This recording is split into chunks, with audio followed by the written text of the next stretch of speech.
day from New York City. I'm Gary Jobson, and like you, I'm celebrating, all of us are celebrating the 250th birthday of the United States of America. And what better venue could you be than in New York Harbor, where we're going to have a parade of tall ships coming up right past the Statue of Liberty, and we'll talk about them as the parade progresses. We're quite lucky here today to be joined by Ayo Haynes. Ayo is down by the waterfront and has a bird's eye view of what's going on. You're looking great, Ayo, and I can see you got a little breeze coming in there. Like you said, it's the 250th birthday of America. I have a bird's eye view right here on the Intrepid Pier. I'm surrounded by press from all around the world. Every single military branch is here. It's incredible. Well, to me, it's hard to believe that 250 years have gone by. Of course, none of us were around, but I was around like you 50 years ago. I was only 26 years old at the time, and it was a pretty special moment, and we get to experience all of that again here on the harbor. So, first of all, is the weather okay? Are you cool enough out there? It looks warm. Yeah, it's warm, but it's not as hot as yesterday, and I'm good. I've got my little electric blue in time for Independence Day colors going on, so I'm good. I've got fans, I've got every kind of cooling thing apparatus around me that I can have, plus the good old-fashioned ice cubes. Well, the tall ships were up anchored in Sandy Hook Bay, and they've left their moorings and making their way into New York Harbor. From your vantage point, can you see any ships in the distance toward the Verrazano Bridge? Not yet. No, not yet. We haven't. We are seeing like little tugboats going by. We're seeing some military ships from Turkey and Korea that have gone by with the help of some tugboats, but the big ships haven't come yet. We're really excited. But I do have two really extraordinary people that I want to introduce you to, if you're ready. Oh, we're ready. Thank you very much. Look forward to it. All right. All right. I want to introduce everyone at home to Ruby Lopez, who is the Sailor of the Year. And she's here with us, and she's going to tell us exactly what that means. Ruby, first of all, congratulations. Thank you. So being the Sailor of the Year is a huge accomplishment. You basically get submitted up through your chain of command and stuff like that, and they submit a package, and then you go through a board, and then you get selected for a Sailor of the Quarter. And once you get selected for the Sailor of the Quarter, you get submitted up for Sailor of the Year. So that's all your accomplishments into one little paper, and they kind of judge you based off that. So tell me, what are those accomplishments? So we've just been through like basic phase, sea trials, stuff like that, different, I would say, evolutions we have to do. So we have to be able to do combat net readiness. I know my job is like mainly like anti-ship missile defense, so it's kind of like being able to properly execute those things, and we just have to show the ship and like I guess the big Navy that like, hey, we're ready for this. So I'm sure your family is so proud of you. Where are you from? I'm from Fort Worth, Texas, over there right by Dallas, so it's definitely a big change. And was your family able to celebrate this incredible accomplishment with you?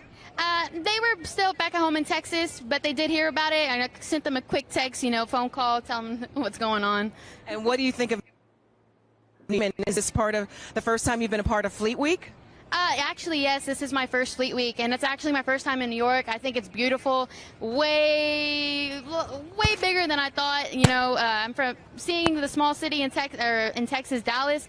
I thought that was big. No, this is nothing compared to Dallas. So what does it mean to you as a sailor to be here in a celebration like this? This is a once-in-a-lifetime celebration, and you're Sailor of the Year of that year. I mean, that's pretty big. Yeah, no, it is, like you said, a once-in-a-lifetime thing. You're getting to get all the military and celebrate, like, hey, this is the 250th birthday of the military of America, stuff like that. So it's definitely a huge deal, getting to integrate and stuff like that. And so what do you think is part of your future? Where would you like to be? So I plan on trying to commission and try and become a Navy officer. See, if not, kind of just make my way up the ranks and stuff like that.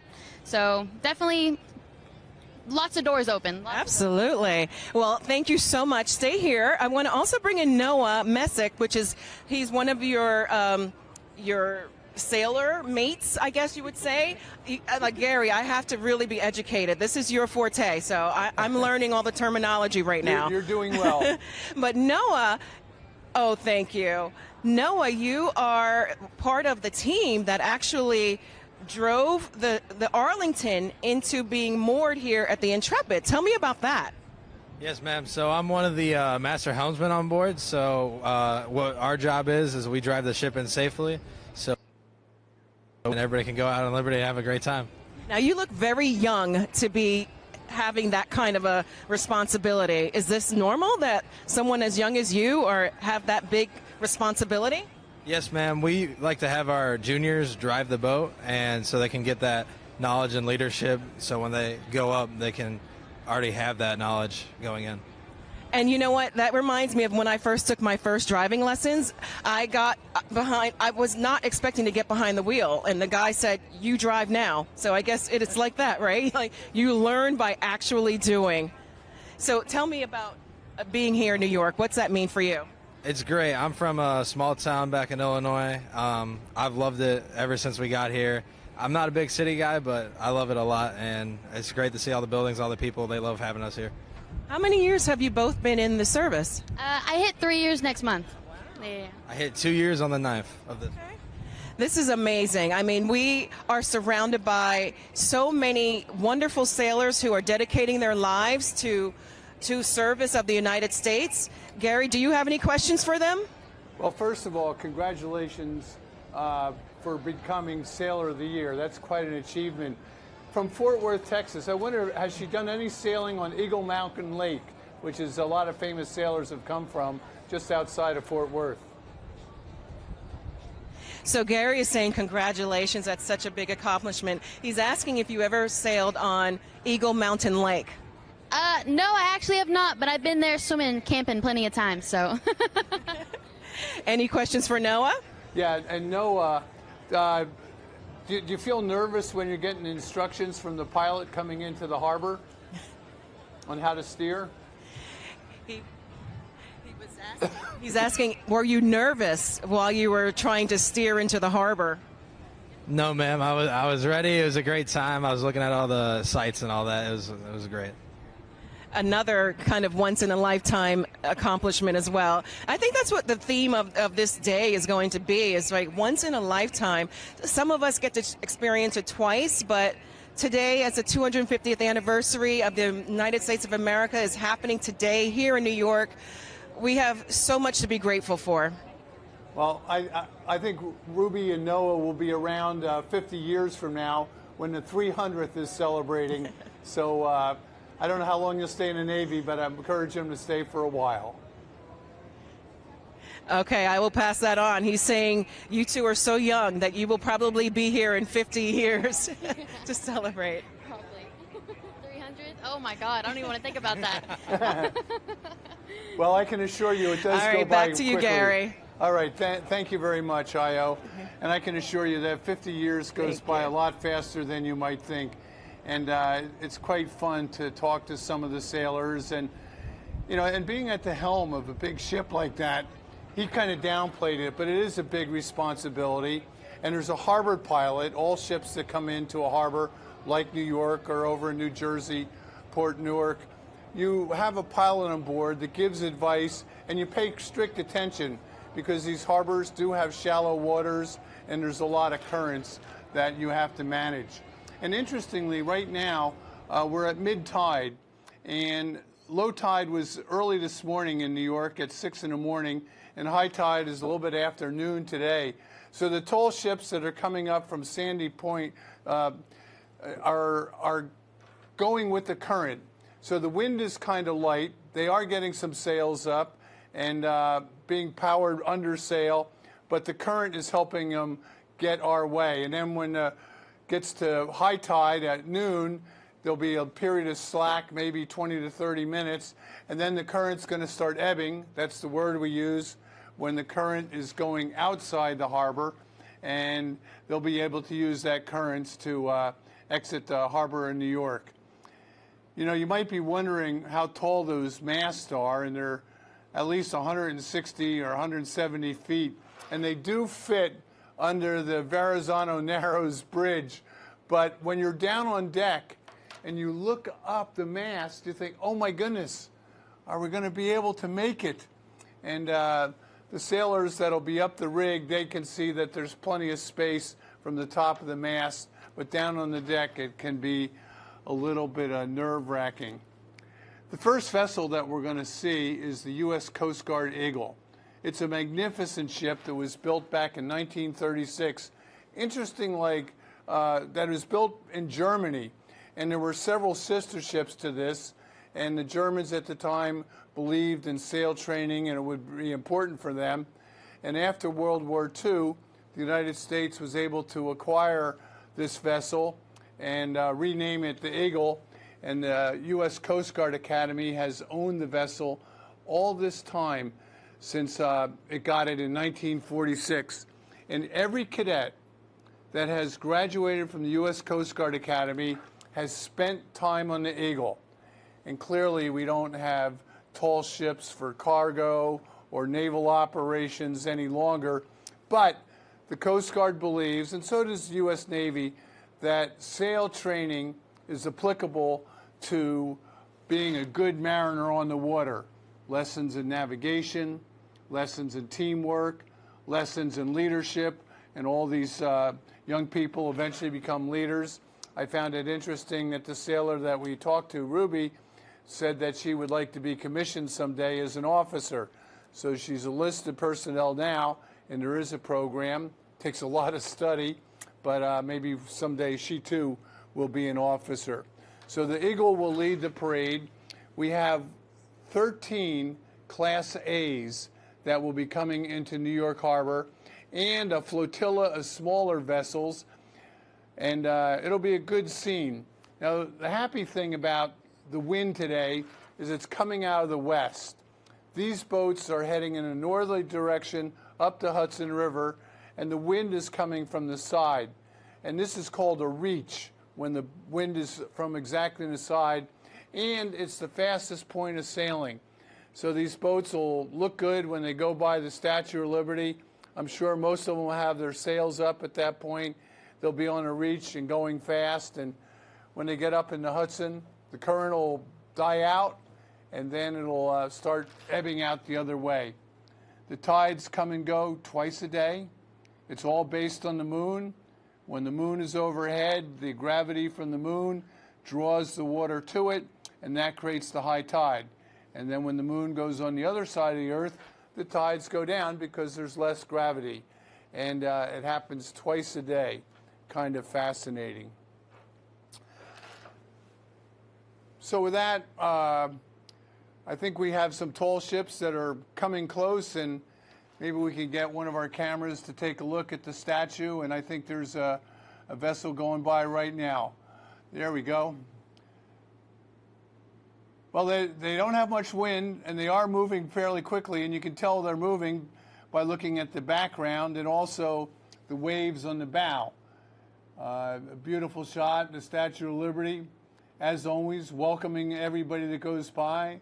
We've got a Coast Guard vessel, and looks like a spectator boat on the right, and there's plenty of security around for sure, yet there's many spectator boats that are out there in the water getting a good glimpse of the action.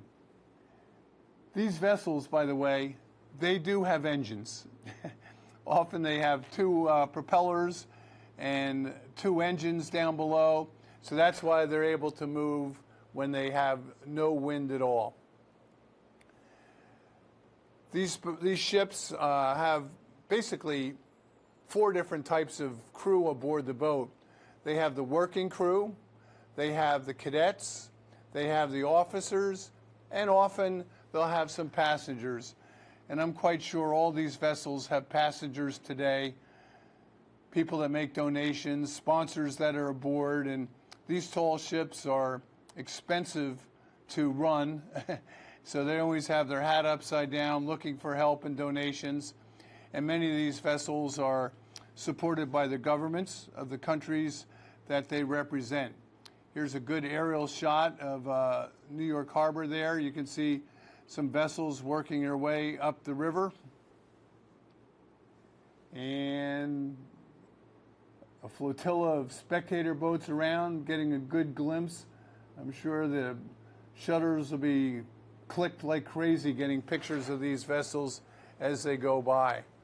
And we're also going to have an aerial show here today, which will be pretty exciting. And I think that we're going to see a lot of red, white, and blue as the day progresses. So that's kind of our scene at the moment here in New York Harbor, and hopefully we'll get some tall ships coming by here shortly. I think we have another one about to pass by, and maybe we can arrange for a picture for you. By the way, this desk that I have here looks like the desk came out of a cargo hold. It probably had some cargo on it at one point, and it looks kind of historic. But right now, it's a nice platform for me here in the studio in downtown Manhattan.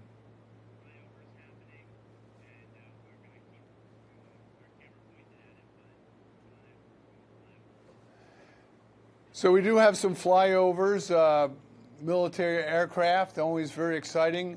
When we see these planes, I know when the Blue Angels come to Annapolis, Maryland, they always precede the midshipman's graduation. It's exciting.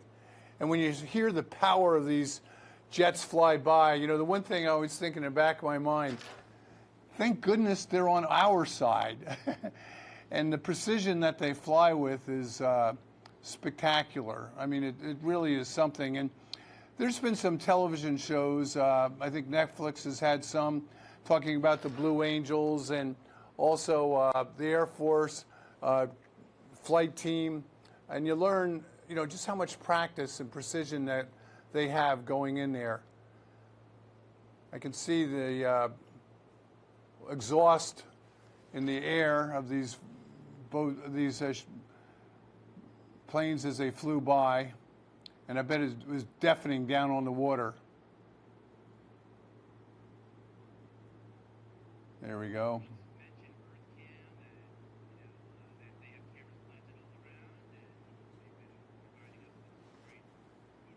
So these pictures that you're seeing are being provided by cameras provided by EarthCam. We have them all around the harbor, and we're grateful for these pictures. And I must say, they're all high definition.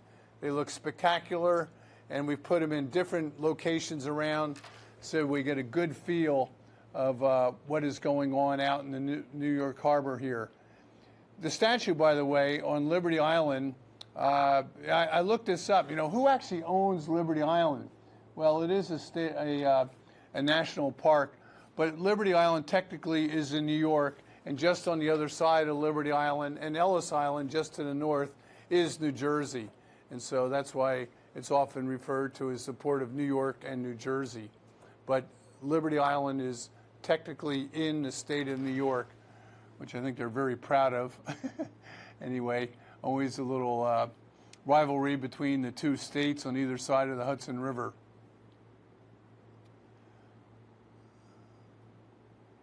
All right, well, I wonder if Ayo has something new to tell us. Ayo down on the waterfront. She's on the Intrepid Pier. Ayo has had some good discussions with some naval person. Here we go. Our first tall ship, the United States U.S. Coast Guard Eagle, a 290-foot, three-masted bark. And as I mentioned, it's been training our cadets from the Coast Guard Academy back to 1946. And if you look at the sails, she's got most of her sails up right now. There are 22,000 square feet of sail area here. That would more than fill up a football field. And on board, there's a corps of 8 officers. And we've got a flyover. We got a flyover coming by.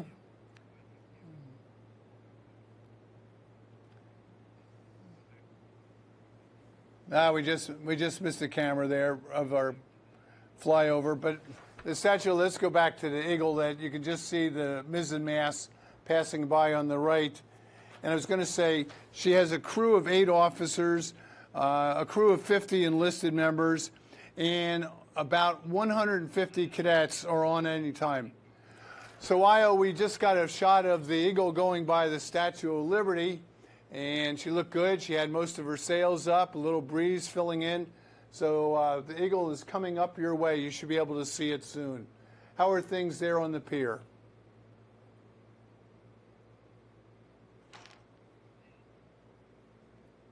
Ayo, can you see the eagle coming up the river now?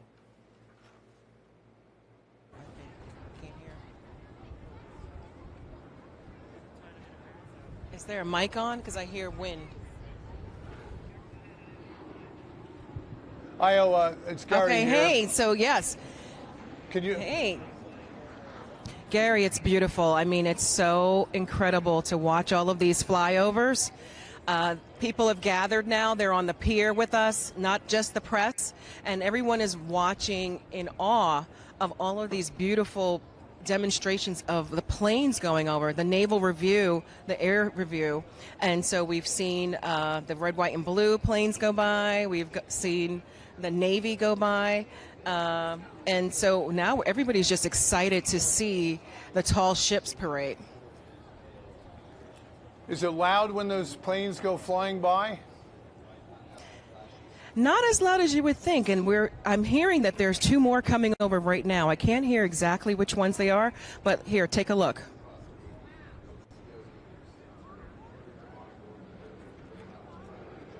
There you go. It's not loud at all. You know, I have to think there's a sense of pride by the pilots and the crews aboard those aircraft sailing by, seeing all kinds of people on the shoreline and above the tall ships. Yeah, Gary, I know you know your ships, but do you know your planes? Do you know what just flew over? Because we couldn't hear. Well, I think we saw some cargo planes flying over. They're not fighter jets that went by. They carry equipment. We have two more coming now.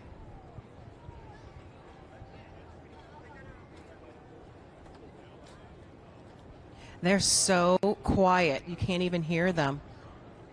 Well, that's probably by design. You don't want the enemy to know you're coming. So you're trying to build. Here we go. That's so true.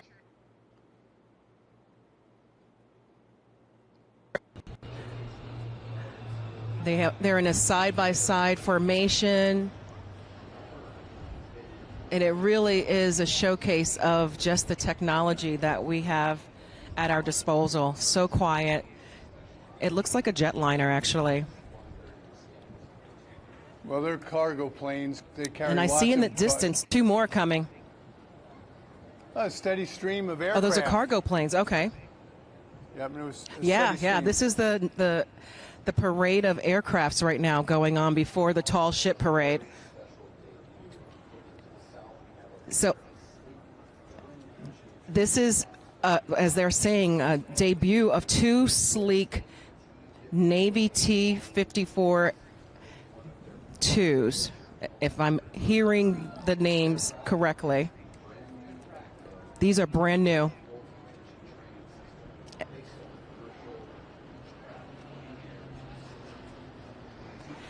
So on the parade deck here, we are hearing someone on the PA give incredible descriptions about these planes. Unfortunately, I can't hear them to relay them back to the audience, but they are, what I did hear of those is that they are brand new in the fleet, and they are modeling new technology that we have at our ready.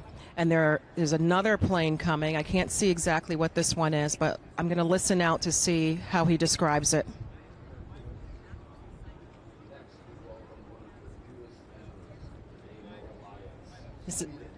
This is the newest member of the Naval Alliance. It's from the Swedish Naval Force.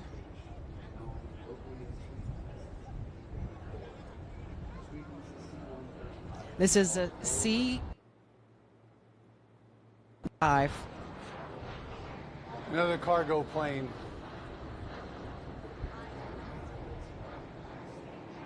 Yeah, so Gary, tell everyone what those cargo planes would be carrying on a regular. Well, they're going to take weapons and tanks and jeeps and things that they need to transport quickly to get on the ground. And the fascinating thing about them is they're able to carry a tremendous amount of weight on those. So they have strong engines, strong wings, and there's a lot of design that goes into it. And interesting that you mentioned that a couple of them were from Sweden. So we have an international showcase of these air vessels as well. So, Ayo. And here's another one.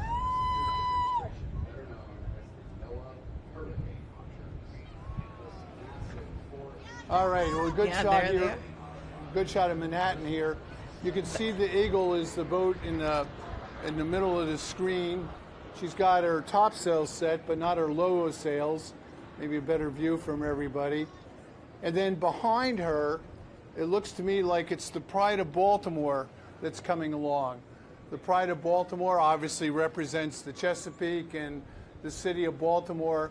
And this is the second Pride of Baltimore. The first sank tragically in a storm off Bermuda about 35 years ago or so, and they rebuilt it. So this is the Pride 2.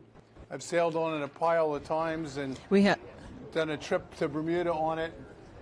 Anyway, it's quite a good sight. okay. So we actually have two more ships, airships coming by. They are in a double formation, and I'm not sure which force they're part of. The bright orange and insignia. Again, these are actually a little louder than the other ones that have gone by, but I'm thinking, Gary, that these are also cargo ships. They are, and it's interesting that they fly in pairs. Right. We have two more coming. These look very stealthy. They look almost like large drones. Let's see what these are going to be. These are heavy transport vessels. And this is Air Force technical power on display right here. These are actually kind of quiet. And they're very much closer than the others have been, so you can get a sense of how quiet they are given their proximity. I think they're closer than most planes would be, and the planes, like a regular transport plane for commercial airlines, and the commercial airline would definitely be much louder than those two just were.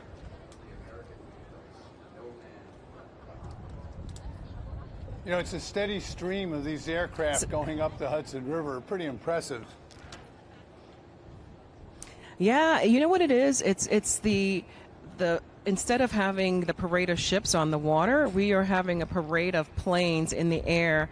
And we're surrounded by, right to our left is the Arlington, which we talked to two of the sailors moored from Baltimore, I believe, or maybe it was, you'll have to correct me, Gary, where it normally is stationed, but they said that they'll be open tomorrow to actually have people come and visit all decks, and I had an incredible conversation with one of the Naval Communication Directors, and he was explaining how they can basically launch anyone from the Intrepid. To me, it's stories high, but what they do is they submerge the whole vessel, and then the smaller boats come out on the lower levels. I can't wait to see that. I hope I get to see something like that tomorrow. I'm sure it won't be in actuality, but just to imagine that a boat of this size can, even though it's moored right here, can still just go down a couple of feet,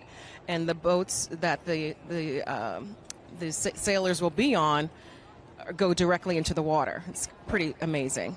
Well, that's pretty amazing itself. Let's take a look up there. I think you have some helicopters coming your way. There's a group of 5 that recently passed the Statue of Liberty, and then another group, I think Coast Guard helicopters coming, so maybe you can see them in the distance coming up the river. Not yet. They haven't come yet, but we are waiting in expectation for that. I'm sure it's going to be quite amazing. I think they're going to be louder. 5 helicopters all together in a formation is going to make some noise as they go by. Yes. And we have, hold on, wait, I'm still on. So we are thinking that we might have a chance to bring helicopters come.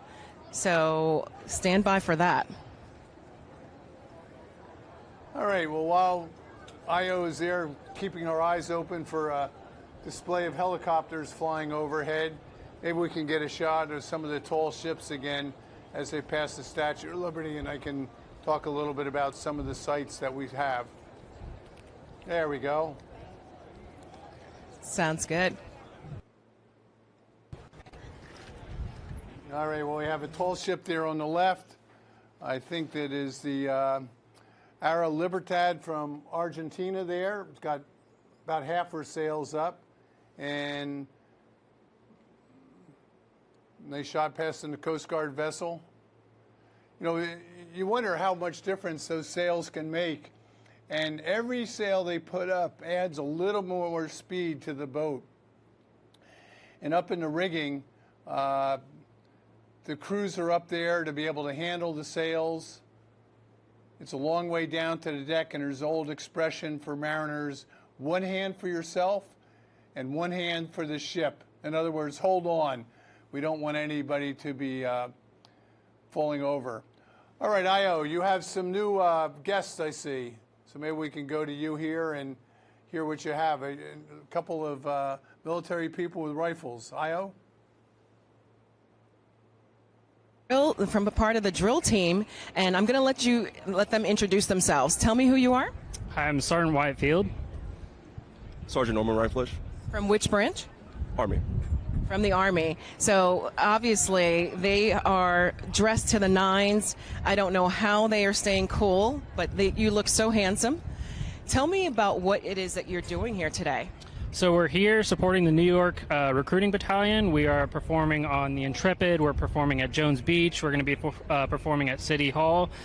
Just working with everybody just on a recruiting effort, showing the public what we do. And when you say performing, tell me what that means. So we go around and we do our performance roster and do a 7 to 10 minute performance showing the public what we do and that there's more to the Army than just what you see on TV. Why is what you do so important to the military? It shows the precision and it shows the accuracy that the Army has and the discipline that it instills in every soldier. How much time does it take for you to learn all the routines and the moves? Roughly 7 hours a day, Monday through Friday. 7 hours a day. So this is your job. Wow. Can you show us something right now? Okay. Perfect. Sure.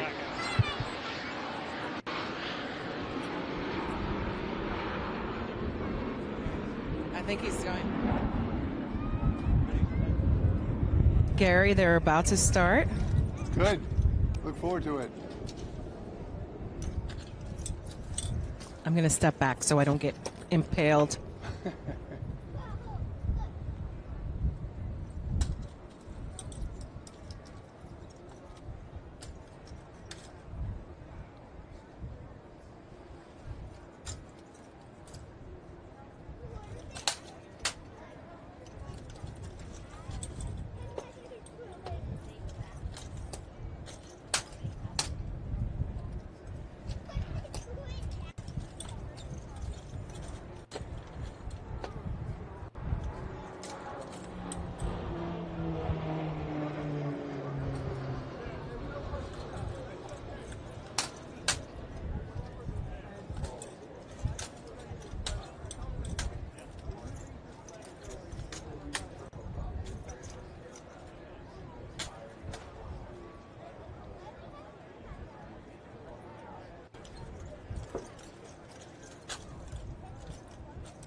All right, that is amazing. Yes, let's hear it.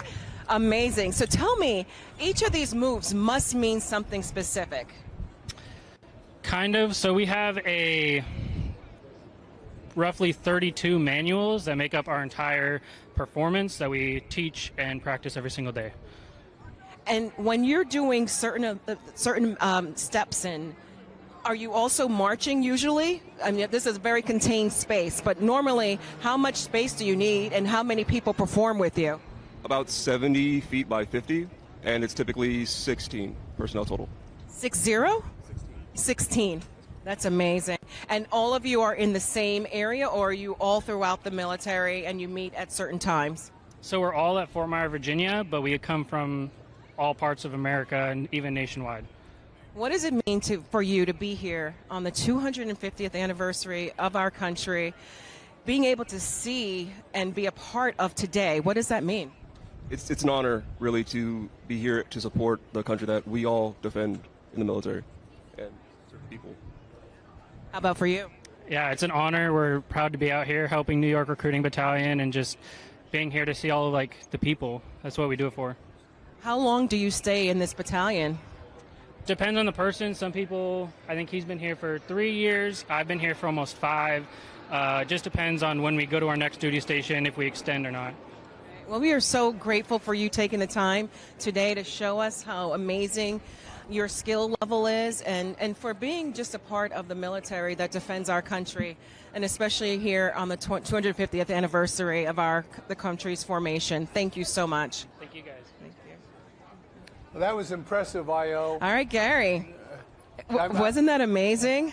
I'm glad you stepped away. You didn't want to get impaled by those rifles and the bayonets on the end of them. It's interesting, think about how much work it would be to coordinate 16 people all doing that simultaneously. I can see why they practice 7 hours a day. So maybe that's their job, 8 hours a day for precision. Right. And do you see the other planes going behind me? We do. So the parade of airships just continues. It's incredible. It was nice to see that behind them as they were performing. All right, so maybe we can get another shot of the harbor by the Statue of Liberty. A few more vessels are been sailing up, and they're coming your way. You're going to see them eventually. You're probably about, I'm guessing, 3 miles north of the Statue of Liberty, where you are on the pier for the Intrepid. Oh, I can't wait. I can't wait. The anticipation is growing here. We probably have about a few hundred people who are not just press. They are spectators, and a lot of veterans that have special passes to be here. So the energy is electric here. All righty. I wish I could help you with a little more wind and make it more exciting when the vessels go by. It's Yeah. It is forecasted to come up as the afternoon goes on, and we're probably going to have some thunderstorms again this evening, which unfortunately we had about 8 o'clock last night. Yeah. All right, more aircraft coming your way. Hey, Gary, did you see that beautiful sunset yesterday? It was spectacular. Unbelievable. I got some pictures. The crew has some pictures. Maybe we can send them back to the studio for everyone at home to see. Sure. Well, there's an old expression, red sun tonight, sailor's delight. So, but we in between. What's orange, though?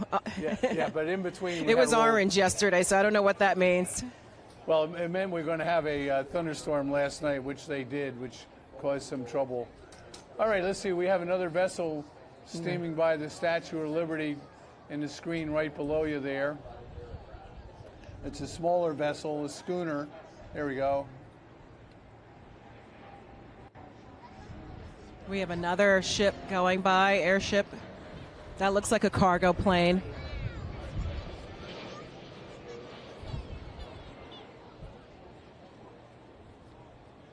Can you tell how high they are as they fly by? 2,000 feet or so? What would you guess? Oh, gosh, that is not my forte. But I would say definitely lower than most aircrafts, most commercial planes coming in. Probably the height of when a plane is going in to land. Right, but well above the George I think Washington even lower. Bridge. You can see the George Washington Bridge from your position, correct? off to your left? For me, from where we are, no, I can't see that. I can see Jersey, but I can't tell. I definitely can't see the bridge from here. We have another cargo plane coming in. Well, it's a lot of coordination. These planes, they keep coming over. About every 60 seconds, we have another one. This is a bigger one coming by. And I've been told that they are well under 1,000 feet, so much lower than any other time that we would normally be seeing planes flying. Wow. And again, the surprising thing is that... Okay. All right, Ayo. Well, we're going to let you get a breath of fresh air and in some shade here for a few minutes, and we'll be back to you in a little while. So cool off, get a drink of water, and thank you very much. Great interviews there. Thank you. Thank you. We'll see you in a little bit. All righty. Well, we've seen a few ships go by in the background there, and one of them that intrigued me was the Ark Gloria from Colombia, Cartagena, Colombia, and a little bit smaller vessel. She is a three-masted bark, but 212 feet long, and carries 15,000 square feet of sail area, a little bit less than we saw with Eagle. As I mentioned, had 22,000 people. And their crew altogether, they have 165 people. And you think about that, that's 165 people that have breakfast, lunch, and dinner. You've got to have places to sleep for 165 people. You have to have foul weather gear and all kinds of clothing and boots. So there's a lot of equipment, and living on these boats is often challenging, I would say. And they try to design these boats to make it as comfortable as possible. And it's probably good that most of the crew are younger. They haven't worried about creature comforts too much. The Gloria was built back in 1968, so she's coming up on her 60th year. And she's named after the defense minister that basically pushed for construction of the ship. And the Gloria does have a couple of sister ships that are with the Mexicans and Venezuela and Ecuador. So there's several that are like that. And here's a graphic. Like I said, 165 crew aboard the boat, and the Ark Gloria. Good name. Seems to me we've had a few songs named Gloria over the years. Back in 1968, when this vessel was launched, the Vietnam War was at full force. Our president at the time was Lyndon Johnson, and we put a new system in place where if you take your phone and dial 911, you could report an emergency or find some help. The movie at the time, 1968, 2001, The Space Odyssey, The Planet of the Apes, and Rosemary's Baby all came there. And very sadly, we had a couple assassinations. Dr. Martin Luther King Jr. and Robert F. Kennedy were assassinated in 1968, which was kind of sad. And there were a lot of protests in America. There was feminists that protested against the Miss America pageant. There were African American soldiers at Fort Hood in Texas that had some complaints and protested. And we had anti-war protesters. And I was young at the time, 18, but we also had protests around the Democratic National Convention in Chicago. So, and interestingly, 60 Minutes, the television show on CBS, has been in the news a lot of late. Well, the first episode of 60 Minutes appeared in 1968. And as a prelude to landing on the moon with Neil Armstrong, a year later, Apollo 8 was the first manned mission to the moon and had a successful mission, but they didn't actually land on the moon, but they proved that we could have somebody there. So anyway, that was 1968 when Gloria was built.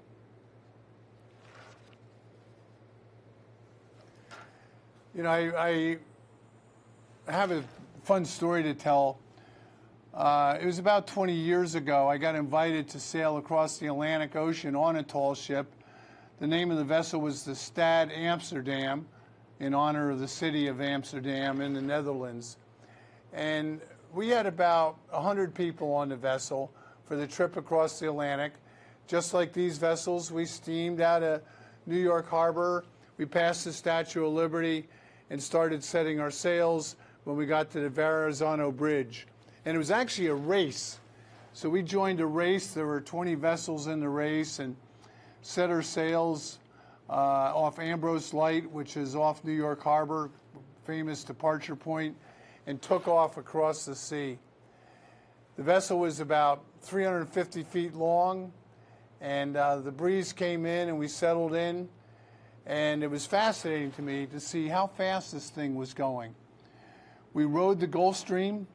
The Gulf Stream starts in the Gulf of Mexico and passes Florida.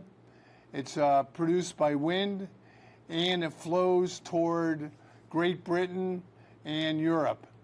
And the speed of the currents in the Gulf Stream are as much as 3 to 4 miles per hour.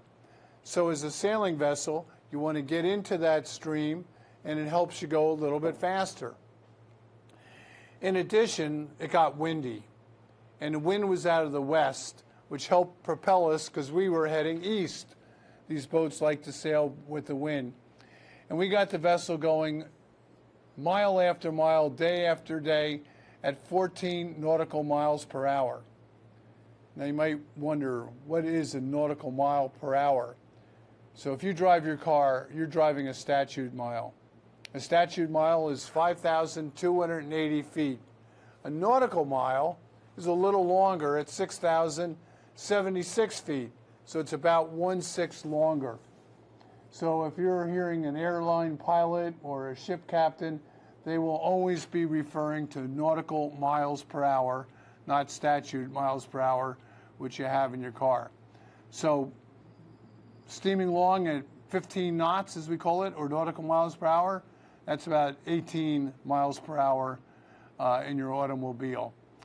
And we sustained that all the way across, and we were able to cross the ocean on the Stad Amsterdam in 14 days, which is pretty quick. Now, one of the things about these tall ships, when you get out there in the ocean, the waves are big, and when you're going downwind, the boat will roll all the way to the port side, all the way to the starboard side, and back again. It never stops. And I got curious. I wondered, how many rolls are we having here? So I added up the rolls per mile and found that between Ambrose Light off New York Harbor and the Land's End off the United Kingdom, we had done 119,000 rolls on the Stad Amsterdam. That's a lot of rolling back and forth. And you get your sea legs, so after a while you become comfortable on a boat moving around, and you don't get seasick, you get used to it. All right, there's a shot of New York City in the background, the tall tower on the left, where the World Trade Towers once stood.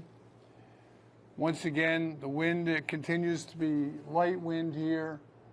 It's tall ships making their way up the harbor, and I'm sitting here at my very nautical desk thinking about things nautical on this day of the Tall Ships Parade, celebrating the 250th anniversary.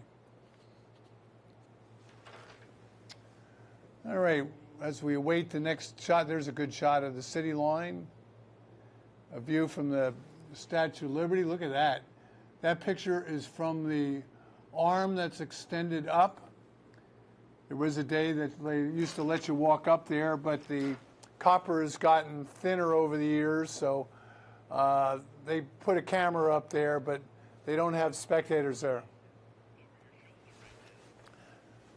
And if you look, you see over my shoulder, we just had a flyover here of several aircraft, where you can see the red, white, and blue. There they are flying by.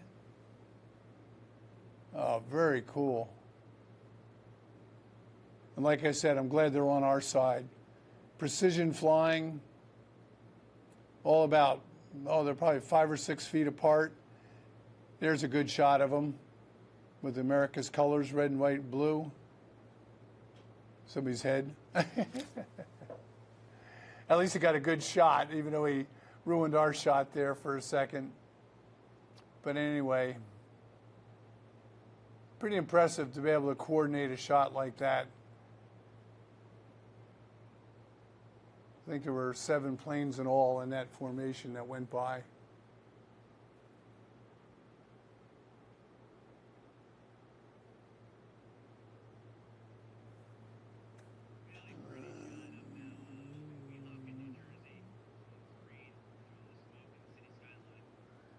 So this shot, by the way, is Weehawken, New Jersey. You can see the city skyline. That smoke and the light wind is lingering. EarthCam is providing us with this picture. Thank you very much. And I want to confirm there were 7 aircraft that went flying by. All right, here another tall ship coming by. They too have some of their sails up. Looks like about half the inventory.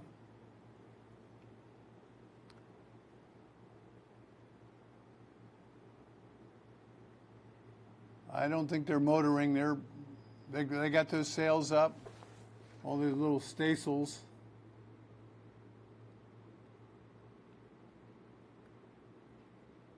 You know, when you think of the spectators, there's 2 ways to look at it.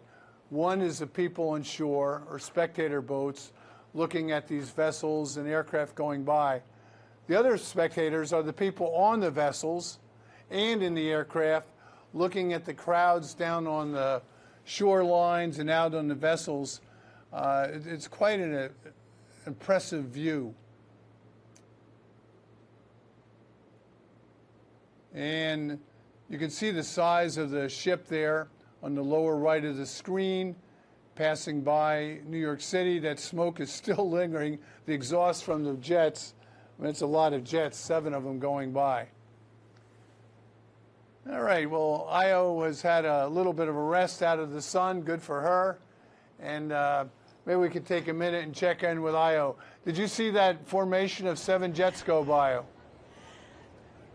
I did. It was amazing. And it's funny because the parade started, the parade of airships started with the 5 ships, or I don't know how many it was, but definitely in that red, white, and blue formation. And they just came by again. I thought it was going to be the end, but there's still more coming, as you can see right now. Well, there were 7. Oh, there's 2 more. There were 7 that made those red, white, and blue from their exhaust. Yeah, that red, white, and blue is so stunning. I was just talking to some Norwegian sailors, and they were like, we don't see this in the Bering Strait. And so we're actually going to talk to them a little bit later and get their perspective of being from a whole other country and being here for this incredible, spectacular show of military incredibleness, if that's a word. My wife and I spent a month in Norway last summer, and I can report it's a beautiful country. It's wealthy. Me too. Have you been to Norway? I have, actually. I have a cousin who's half Norwegian who grew up there in Flekkefjord, which is the southern part of Norway. They would be considered like the southern people that we would consider southern. They have that little twang. And then my daughter's godmother is from the northern part of Norway. I forget the town, but yeah, I'm sure once this comes on, she's going to be watching. They'll both be watching. The interesting thing to me about Norway is it's so far north. Your relative that's in the northern part, in the summer it's daylight all day long, but in the winter it's nighttime just about all day long. Exactly. I should bring them in. Are you ready to talk to them? Sure. Let's hear from them. All right, come on. All right. I'm going to be in the middle since we have 4 great of you. shirts.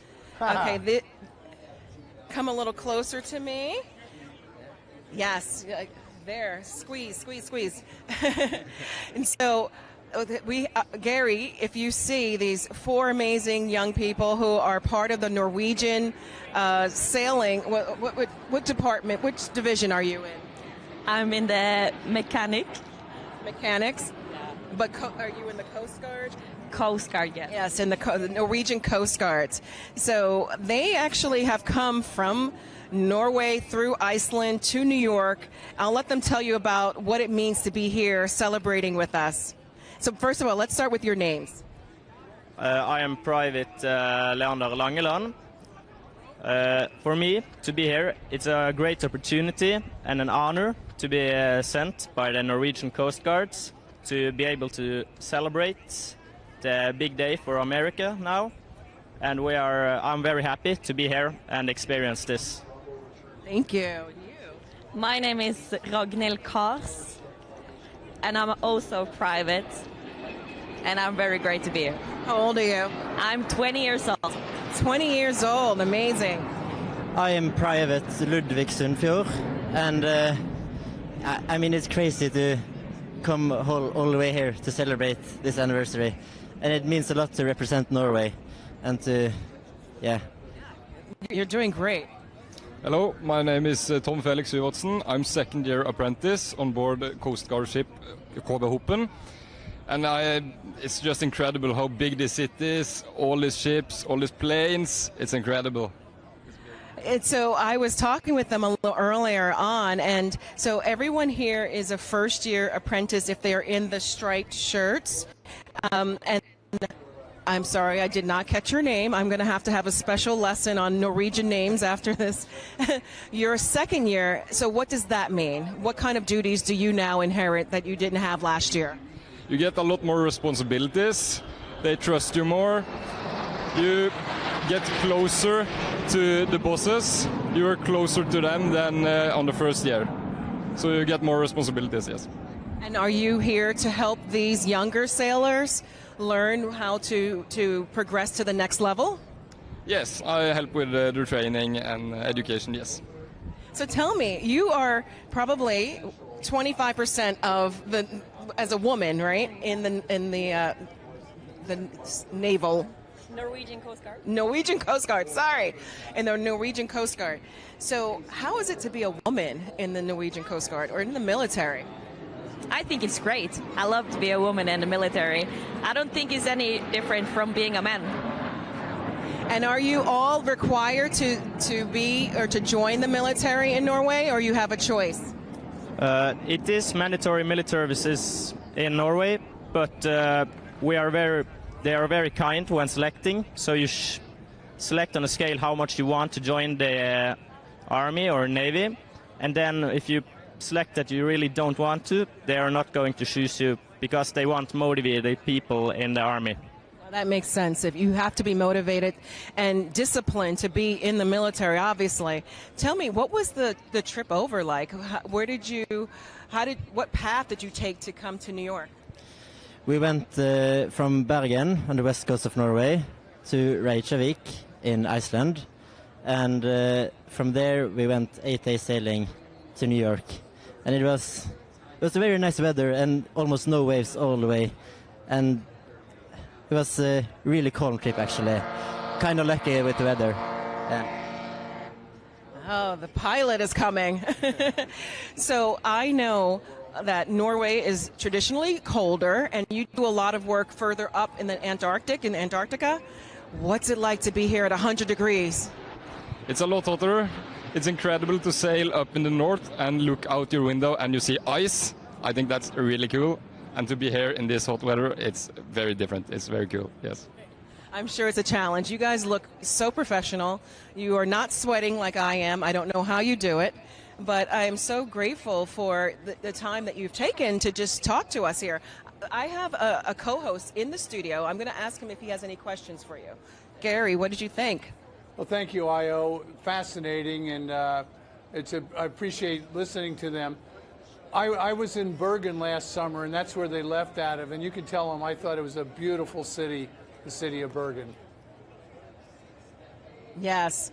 So Gary was saying he just visited, or last year he was in Bergen. Oh, Yeah, and he says it's such a beautiful city. I agree. Yeah. I'm from that city. Are So, you from yeah, that's my city. Yeah.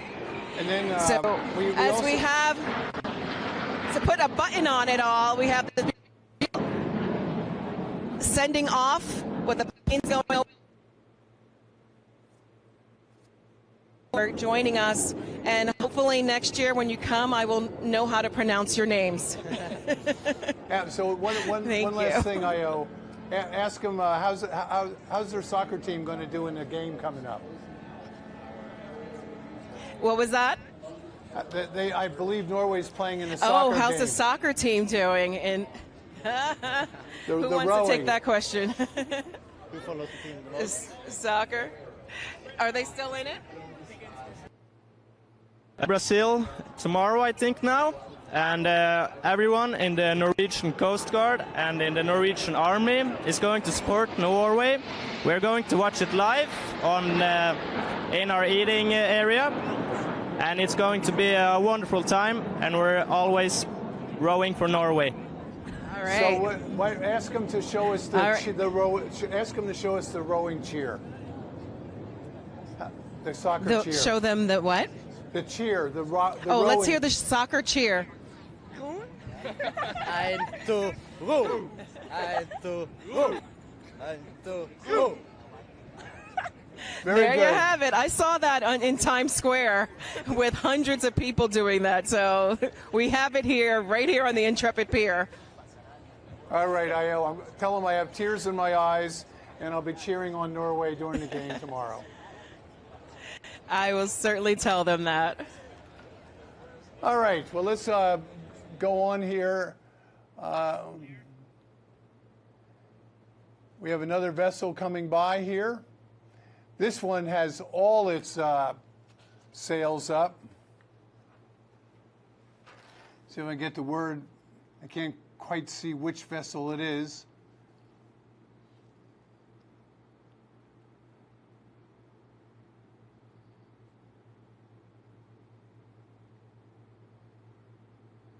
But good for them. They've got every sail up, and they have crew up the yard arms up there, the booms that hold the sails up.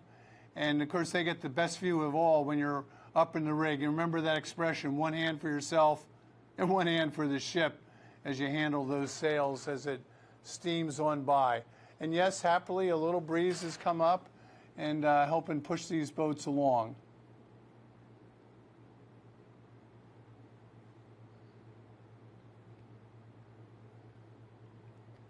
The view we have here is from Governor's Island looking across the Statue of Liberty. I know there's an insurance company that uses this spot just about where we are with our camera, with the Earth Cam.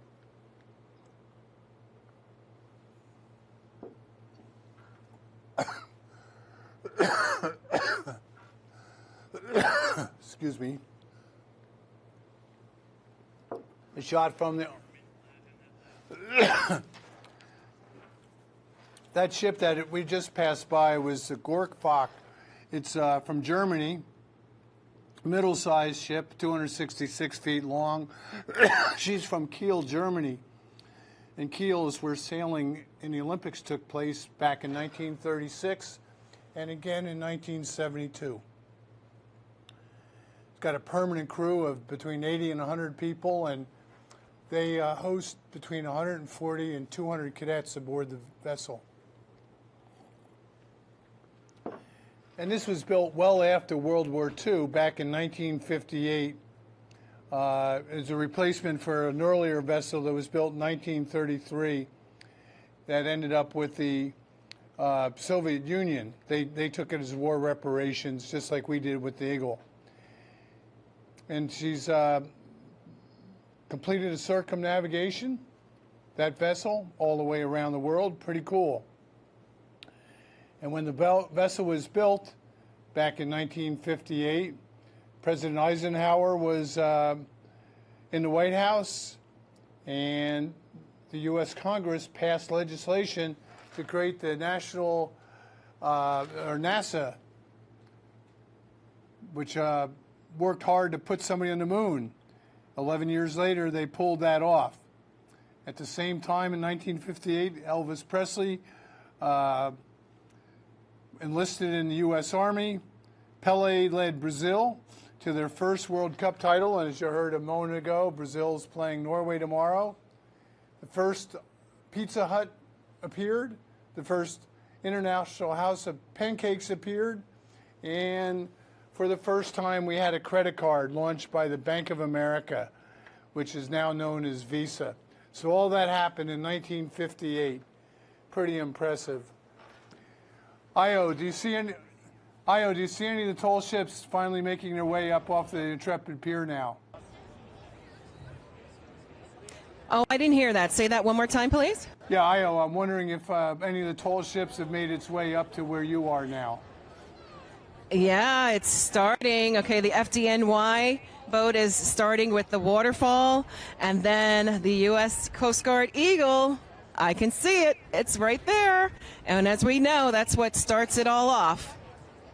Well, that's pretty impressive, the fireboat there with that water spraying.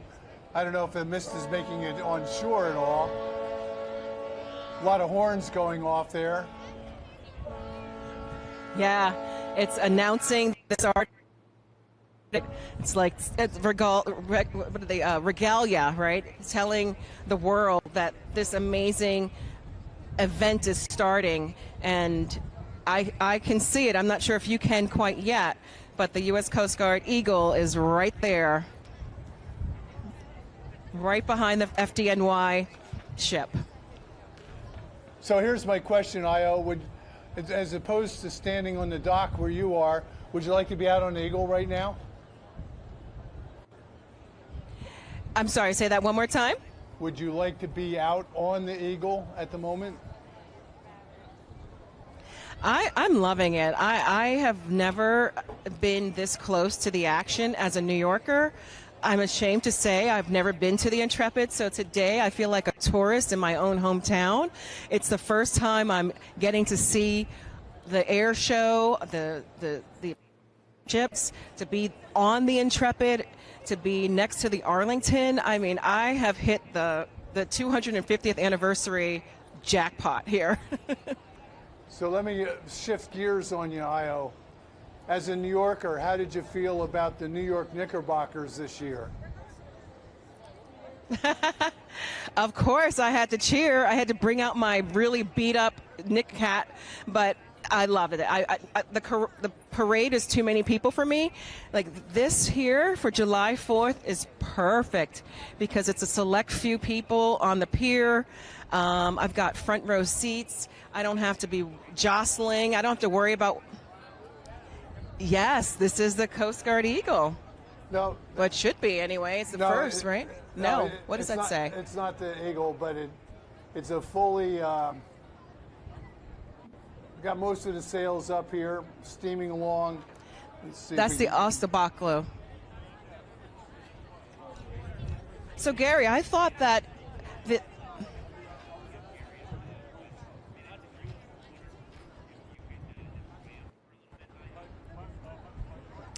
absolutely. Look at this gorgeous ship going by. The name is so long, I can't read it, but I think it's going to say Osterschlauder. If that's it's a Dutch ship, and I am not up on my Dutch, but it's a beautiful ship.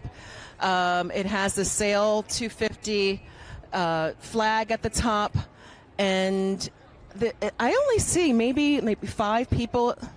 It's a 1918 ship. There are not that many people on the ship right now, but we see that, it has a crew of 8, and we also see that they have some spectators at the back. You see the Dutch flag, and they are following the FDNY waterfall ship. We have the U.S. Coast Guard coming up with its beautiful sails and the American flag right behind it. This is when we're starting to see the tall ships come by, and it's quite stunning. And as you see, there are a bunch of flags going all up and down the sail from the mast to the very top. Guard ship. This is the Eagle. Is this the Eagle here, Gary? Well, we don't quite see it yet from my vantage point, but you did a good job pronouncing the name of that Dutch ship. Well done. Here comes the Eagle. Yes, it is. I'm sure. That's the Eagle there. So why was the Eagle behind the Dutch ship? I thought the Dutch ship always, the American ship always comes before the Dutch or any other ship. Well, it does lead the page, but it looks like that Dutch ship might have sailed past and has broken the protocol here. But I don't think anybody's going to remind them of that and tell them to turn around and go back. But here comes Eagle. It's got the familiar stripe on it, the red stripe you see that all Coast Guard vessels have, telling people that they are the U.S. Coast Guard. A wonderful service. That's amazing. You know, the Coast Guard It's are the gorgeous. People, yeah, they're the people that go out in the big storms and when there's a lot of trouble and really harsh. The Coast Guard are the ones that know how to handle it and get out there. And a great shot of that as it goes by. Yeah. And Gary, when they go out to rescue people and intervene, do they have these sails up just as we're seeing them, or is this really a throwback to the original creation of the boats? Yeah, no, it's a throwback. This is for training purposes. This vessel doesn't do the rescuing. They've got more modern vessels to do that. But this is where they do all the training and learn navigation and seamanship and teamwork and leadership. All takes place here, but it doesn't actually have any rescue operations from the Eagle. This vessel... And I can imagine... Go ahead. Oh, I was just going to say, imagine it's like doing your rudimentary training, right? If you know how to do the very basics on the basics, then when you go to a high technological vessel, it's that much easier. And that's the theory. If you can do it on the Eagle, you can do it on any other boat. And every cadet at the Coast Guard Academy spends time in the summers on the Eagle, and they're very familiar, and I'm sure they have some great experiences that help them out. All right, we have another vessel coming now in there's the background. Yeah, what do you have back there? Yeah, there's a sail ship that's being upstaged. There's a ship being upstaged by someone else, a privateer, I think.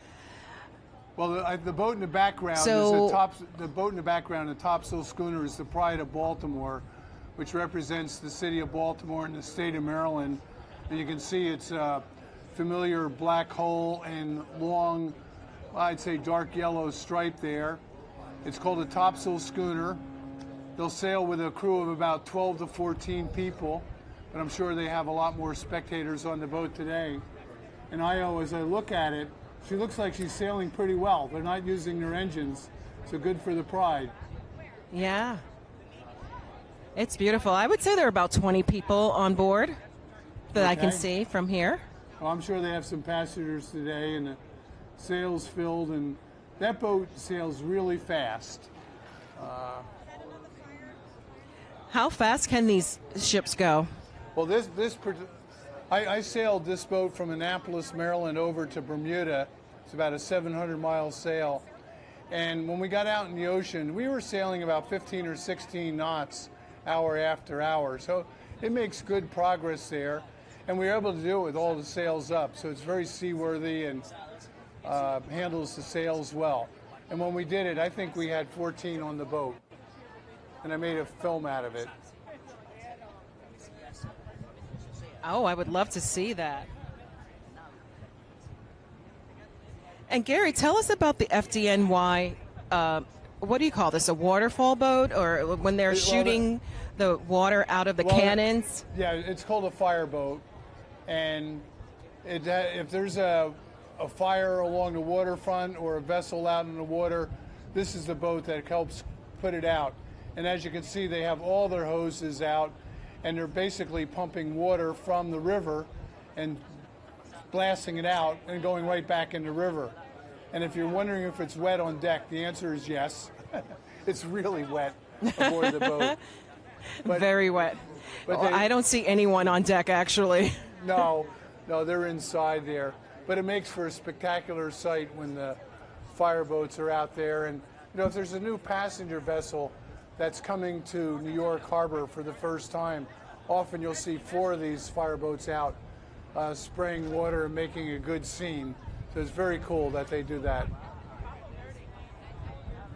All right. This looks like the Amerigo Vespucci coming by. I can tell you a little bit about that. It's from Italy. There's 2 there. They only have a handful of sails up, so I'm sure that they have their engine going. But this is a long vessel. It's 329 feet long. As you can see, it's got 3 masts, and it's the training vessel for the Italian Navy. And it's home ported in La Spezia, Italy. And this boat carries a tremendous amount of sail area, over 30,000 feet of sail area. She's got 16 officers, 70 crew, and about 130 Naval Academy, Italian Academy cadets in the summertime. This vessel was launched in 1931, and she has made a circumnavigation of the world.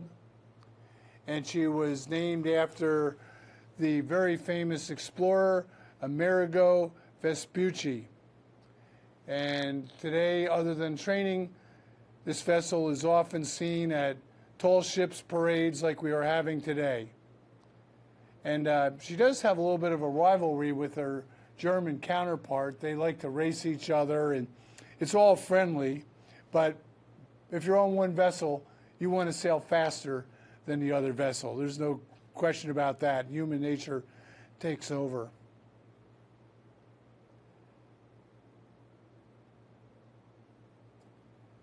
You know, there's a...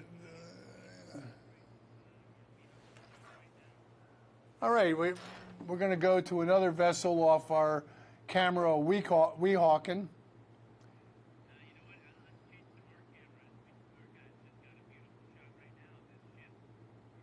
There you go. All right, well, look at that.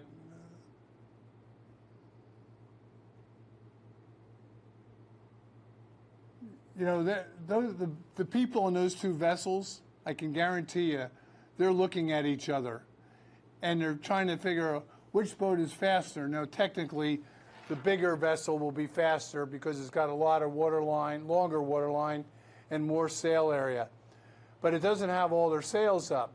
So the smaller boat that we'll see on the left occasionally is probably trying to sail past it. All right, there's Ayo. How's the view from your Oh, it's beautiful. I thought you were seeing this. This is Libertad here from Argentina. And I was going to ask you, what goes into a captain's decision as to which sails go up now? Because, I mean, obviously it's the same weather for all the ships, but some have chosen to have all of them up or some down. What's the decision behind that? Well, it's up to the captain.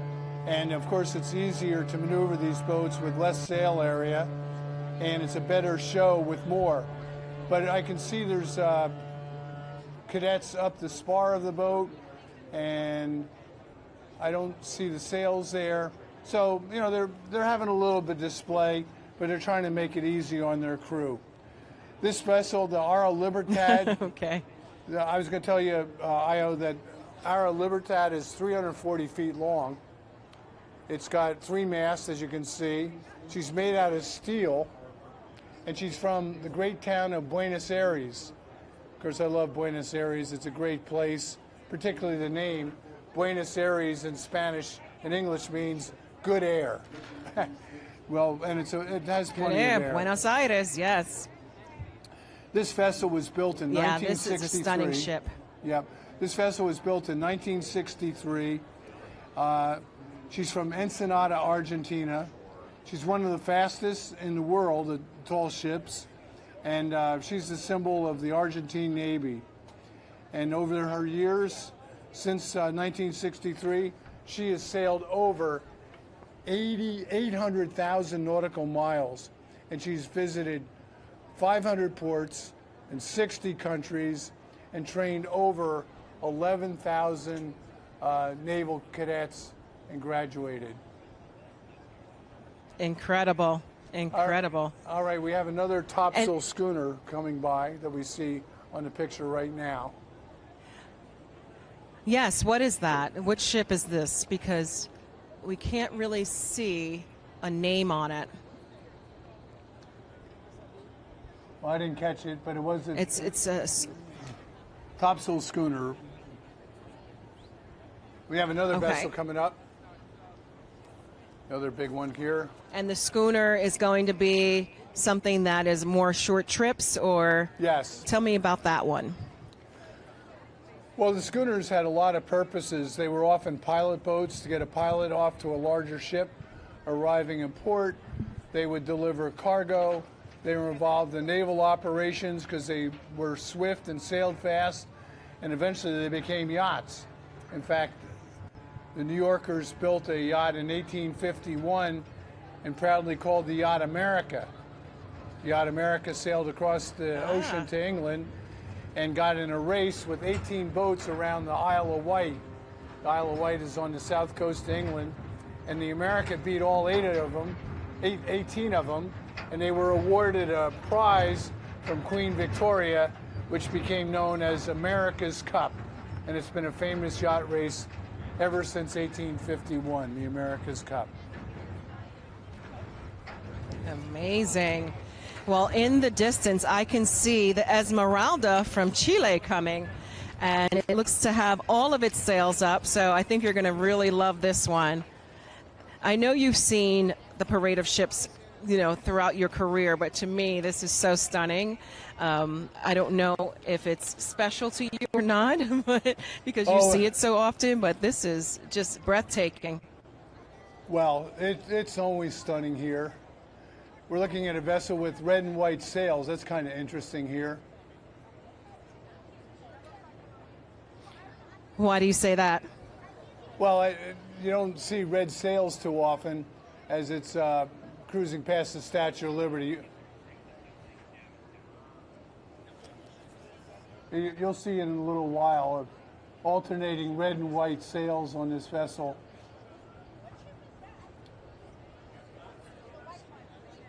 Well, here's the Esmeralda coming, and it looks like she has crew at the very tops of the ship too, at the different levels. Is that normal or standard? Oh yes, it's absolutely. They love going up the rig and helping to set the sails. The Esmeralda is from Chile. It was originally built in Spain back in 1946, and the Chilean Navy operates it out of a port, Valparaiso in Chile, and it's got a gigantic amount of sail area, over 30,000 feet. You might remember that the Eagle has 22,000 square feet of sail area, so that's pretty impressive. And this vessel has been at over 300 ports around the world. She's a floating embassy for the country of Chile, and she's been here several times for Operation Sails in New York Harbor. And glad to be back.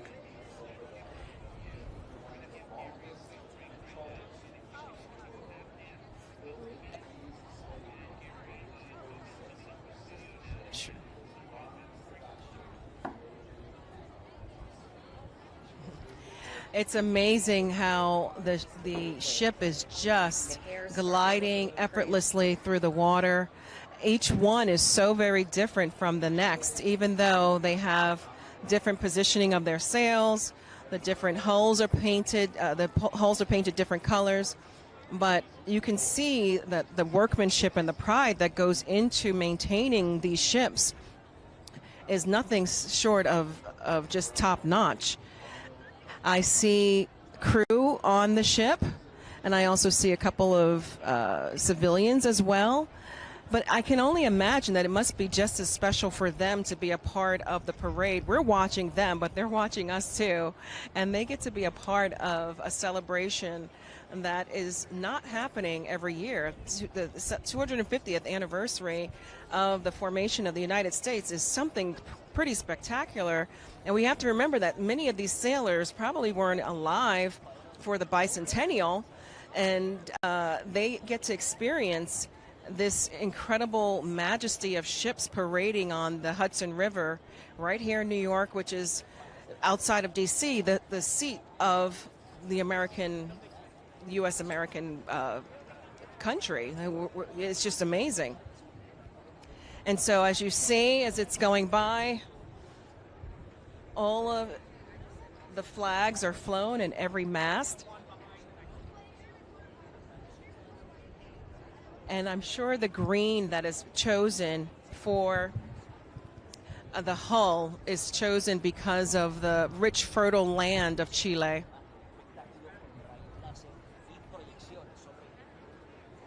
For me, if I had my druthers, I'd be at the very top there. Do you see all the people? There's 3 levels. One, yes, at the very top level is where I would be. I would climb up that mast and just park myself there for the entire duration. I think I see somebody climbing up. Someone's climbing up there right now. So I'm sure they're strapped in, but there still has to be mind over matter when going to that height and being able to take a position. I'm sure there are no seats up there. So I'm sure you have to hang on. It looks like they're hanging on to me, like just leaning over onto the pole. Yeah, sign me up for that one. And then we have little schooners that are coming by. You know, the big ships are coming every few minutes, but the schooners are coming through, and there might even be private schooners, not necessarily part of the parade, but they are part of the parade themselves. All right, Ayo, thank you very much. So, Gary, how are you feeling in the studio? You've got the AC going? Yes, there is some AC here, and I'm feeling good in the studio, and I enjoyed your report there. Thank you very much. I particularly like the fact that you wanted to go all the way to the top of the mast. Oh, absolutely. It's higher than you think. How do I get that job? Well, here's another schooner coming by. I can only imagine. It looks like it's yeah. got good So this is sail up. probably just someone.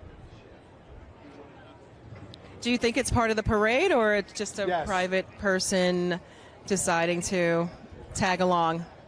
No, it's definitely part of the parade, going past the naval vessel there. I like all the crew in their fancy blue shirts and their flags flying. Yeah. Looking proudly going, and they do have their engine on, I can see that.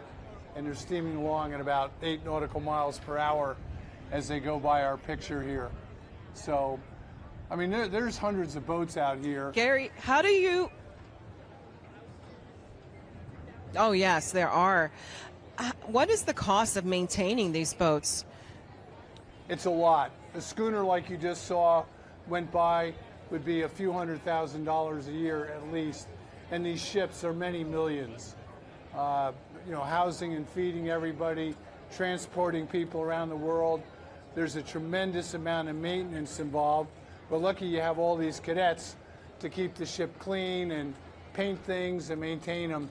But these vessels are expensive, and many of them operate thanks to... And do the private ones have sponsors, basically, to help with that cost? They live and breathe on donations from individuals. That's why passengers on the boat are often the people that made donations and earn the right to be aboard the boat. And, you know, they get appearance fees at different events, take people for rides. They do training courses and get fees for doing that. And to sum it up, I would say they're very creative in the way they run these programs to be able to afford to maintain these boats. It's a big project. Right, I can imagine.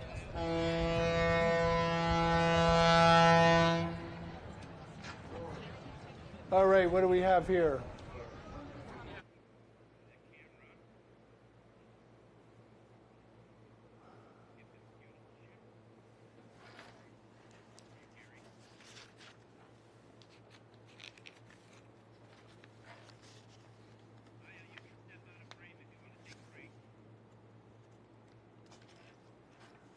All right, nice view of the Hudson River here. The breeze has been filling in, which is a happy moment, and we have yet another ship coming up, which we're going to see here shortly, coming into view. There we go. My goodness, only 3 sails up, and yet notice the boat seems to be heeling over a little bit. See if I can get the name of the vessel here. They have more flags flying than sails at the present time, but they've got the ship dressed with their burgees and flags from the bowsprit all the way forward. You know, you look at that bowsprit in the forward part of the vessel, and it looks high off the water, but when you're in a big storm out there, the waves will wash all the way over that bowsprit. You want to hook on to a safety harness, and it's a very dangerous place to be. You've got to be mighty careful. Get somebody to confirm which vessel we're looking at.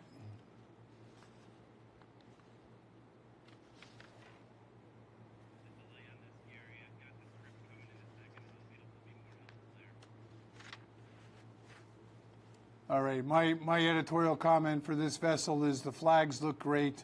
Put a few more sails up to make it a little bit more fun there. But she looks regal heading up the river, and you know they'll get up close to the GW Bridge, and then all these vessels do have to turn around and head back the other.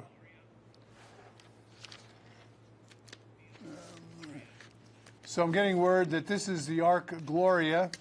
We talked about her a little bit earlier as she's made her way up the Hudson River. Ark Gloria is from Colombia, Cartagena specifically, and she's a little bit smaller than some of the other vessels, 212 feet long, services 80 cadets, and she was built in 1968. And we've had a few songs, Gloria, Gloria, over the years. And she's got a couple of sister ships too that were built. One is a Mexican boat, and the another is Venezuela, and there's a third from Ecuador. So this was a popular design when these boats were built. And off in the distance there, more vessels continue up the harbor. I must say, I give the organizers here of Sail Forth a lot of credit organizing, spacing out the vessels so we get to see them one at a time. Back down at the statue off Battery Park in Governor's Island, here comes another vessel.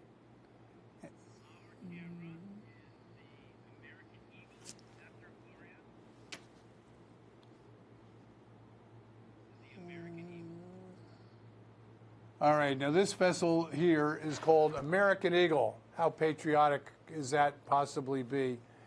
This vessel, it's a commercial vessel. It's 123 feet long. It takes people for rides. You can go on for a cruise of 3 to 7 days. They sell spaces for that, and it's always a good time. You know, I've been on some of these vessels, and you get some musicians aboard, and people are playing guitars and singing at night, and it's a good time. Early to bed and definitely early to rise in the summertime when the sun comes up.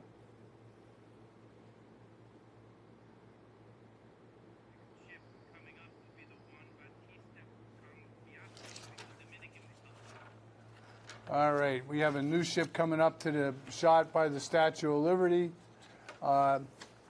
The name of the vessel we're about to see is the Juan Bautista Cambiaso from the Dominican Republic. There she is. Got a few sails there. You know, one of the reasons for setting a few sails is just to make the boat stable so it's not rocking back and forth. And you can see it heeled over a little bit. There's some shots. It's a relatively new vessel built in, it was launched in 2009. And the Dominican Republic acquired this vessel 8 years ago in 2018. And like many of the others, she serves as a naval training ship for the cadets. 11,000 square feet of sail area. She has a permanent crew of 12, and the cadets, they're a smaller group, but 35 to 40 cadets at a time. So a little look at the Juan Bautista Cambiaso.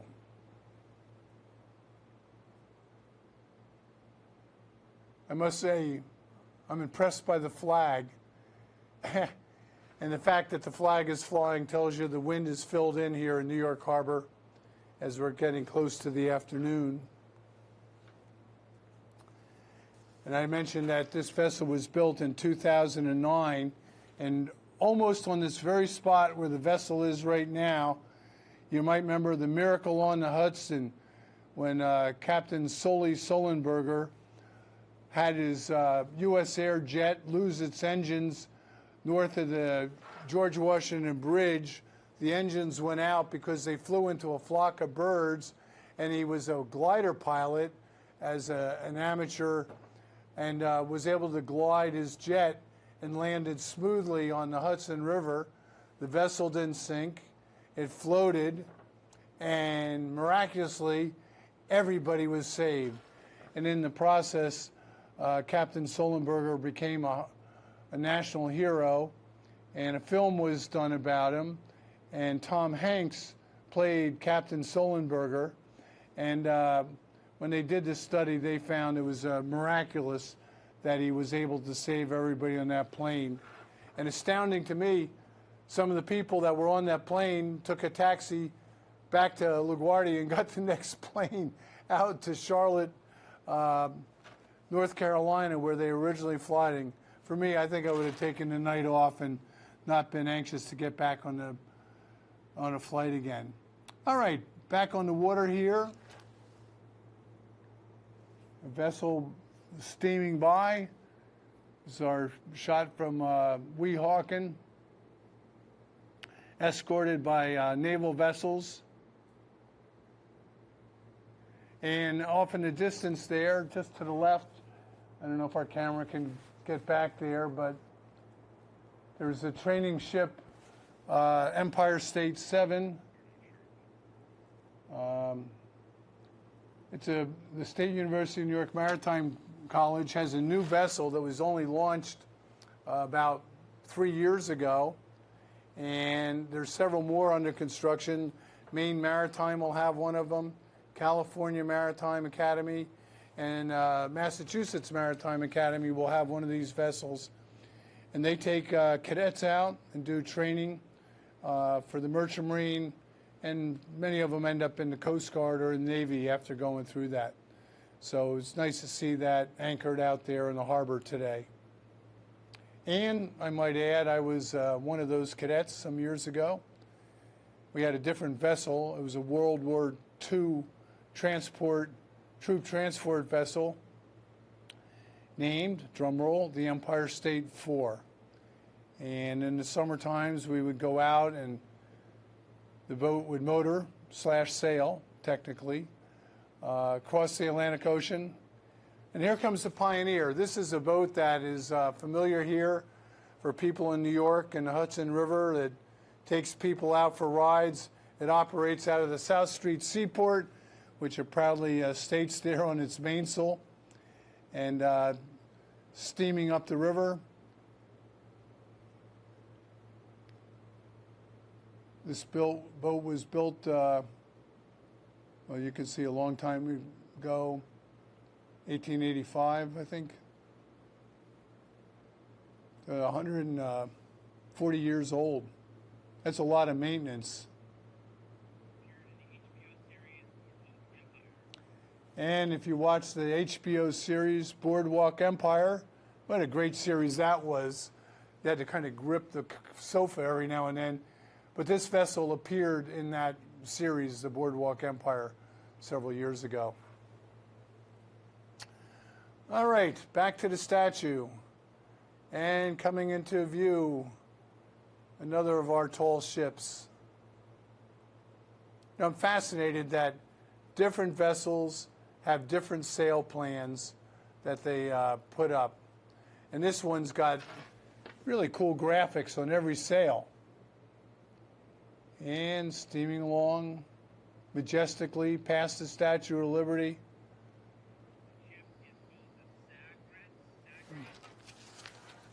And this vessel is known as the Sagres. It's from the country of Portugal. Of course, Portugal is a very maritime nation, and this is a three-masted bark that's coming by, built in 1937. She was actually built in Germany and was a sister ship of the Coast Guard Eagle.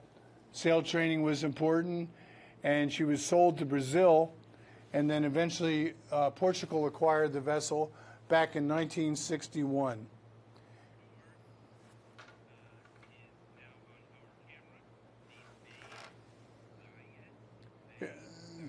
Here's the Megayas from Ecuador. You have to love the flags flying on these vessels. Just coming out of view. Yep, the breeze is coming up. Happy day.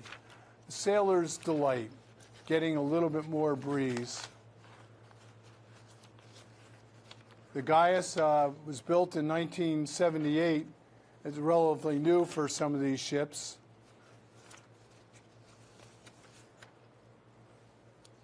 Ecuador, a relatively small country to have one of these vessels.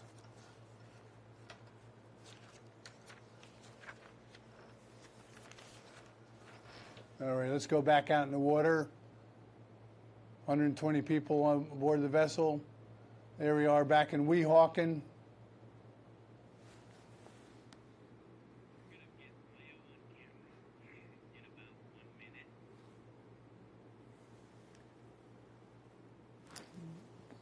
The pictures and videos from this day will last a long time into the future, and 50 years from now, I'll be older.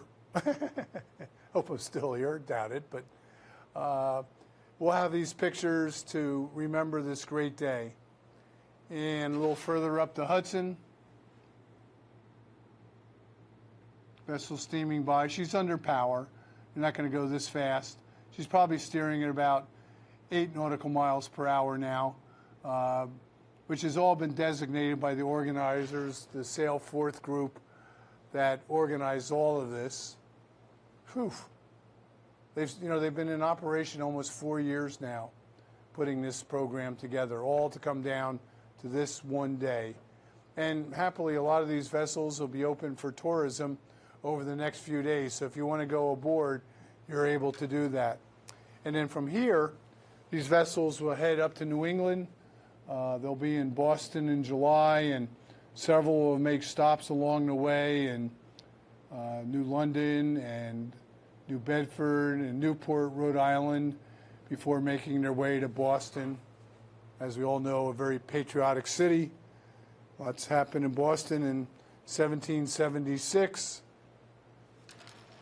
A little argument over tea and taxes at the time with the British, although we've gotten along with the British ever since. All right, let's see what else is coming.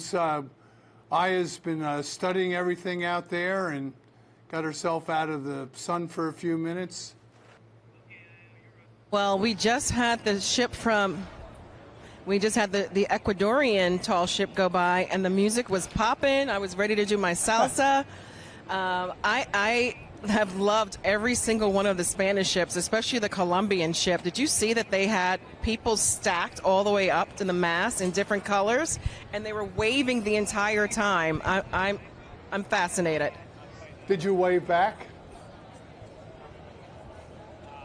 I did. I absolutely did. If they're going to put that much effort into it, I'm absolutely going to be there to encourage them. Of course, I can't hear it from my position here, but they're playing music on these vessels, huh? Yeah, for sure. Well, definitely the Spanish ones. The Ecuadorian one, they had music going. I'm not sure about the Dutch. I'm not sure about the Americans, but the Ecuadorians and the Colombians were definitely grooving. Maybe the Eagle was playing some Taylor Swift in honor of her big day yesterday? Taylor Swift's ship did not come through yet. Maybe later on with all of her hundreds of guests. We'll leave it at that. But yes, we wish her well. I'm not sure that Taylor Swift is going to become Taylor Swift Kelsey. I actually think they probably got married a long time ago, and this is just the official thing. Well, you could be right. We really didn't know. Somehow the invitation to their wedding got lost in my mail. I didn't receive it. Mine too. The fun fact, I actually graduated high school from Madison Square Garden. That's how big my school was. I had 850 students per class. And so, yep. Very cool. We actually were at the Felt Forum in Madison Square Garden. And do you see this beautiful ship here, the schooner? I do. This is it says Liberty. I can't see what that else says. It's a Liberty Clipper. Gary, do you know which one this is? Yes, Ayo, it's the Liberty Clipper, and I like the green decks on it, by the way. The Clipper. Liberty Clipper. And notice it's got a small vessel in the... This one has a lot of spectators. Well, that's how you fund the boat, taking people for rides. And notice the little boat on the back of the boat that they use for a launch to help move things around. Yes, I see it. She was going along in a pretty good clip. Now, is the ride on one of these ships, is this a smoother ride or sail, or is it a little bumpy? It's smooth as silk out there in the Hudson today. Light wind, smooth water, so they're not bouncing around at all. No. All right, well, we have the Belle Poulet. Here's the French ship. Right, and looking beautiful. The Belle Poulet is a 123-foot, two-masted schooner, and she's from Brest, big sailing area, in France. And Belle Poulet means beautiful hen or chicken, or woman, I guess. Belle Poulet. You know what? I actually thought poulet was going to be French. I was like, there's no way it's called beautiful chicken, but you're right, it is. Well, they're good cooks in France, as we all know. And she's got a relatively small crew, 3 officers, 5 petty officers, and 12 seamen. And it was built in 1932. This is Twiga.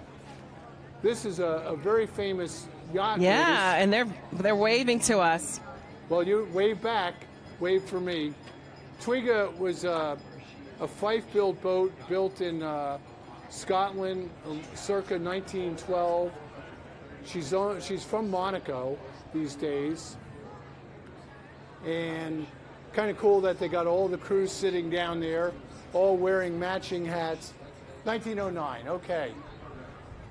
Twiga was built in 1909. She's often in Monaco. She enjoys racing in Saint-Tropez. You'll see her there. And there was a lot of correspondence to get Twiga here in the United States to be part of this parade. Wow. And what's that little... What's the small ship in the back? They all look like they're in their navy whites. Can you see that one? It's crossing in front of the tugboat.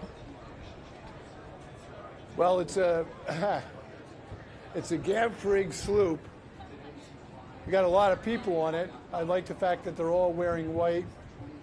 And is that an Irish flag I saw on the back of it? All right. I couldn't tell. Let's see what we'll get. And then we have the German ship coming. The schooner is upstaging the German ship, but I guess it's going to pass by a little faster, so we'll get more time to really look at how beautiful the tall ship from Germany is.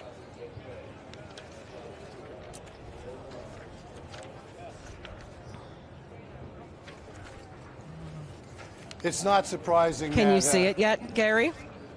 Not quite yet. Get the camera. There we go. So this one is the École Navale, so it's the French Navy school, the one in the forefront. So this is a racing yacht. It's technically called a maxi yacht, and that bowsprit out there helps get the spinnaker That's a sail that you use going downwind, away from the boat. And that boat that you see there sails mighty fast, and there we go. This is the German vessel. The Gork Fock is it called. And here's the Gorch Fock. 266 foot long, 3-masted bark.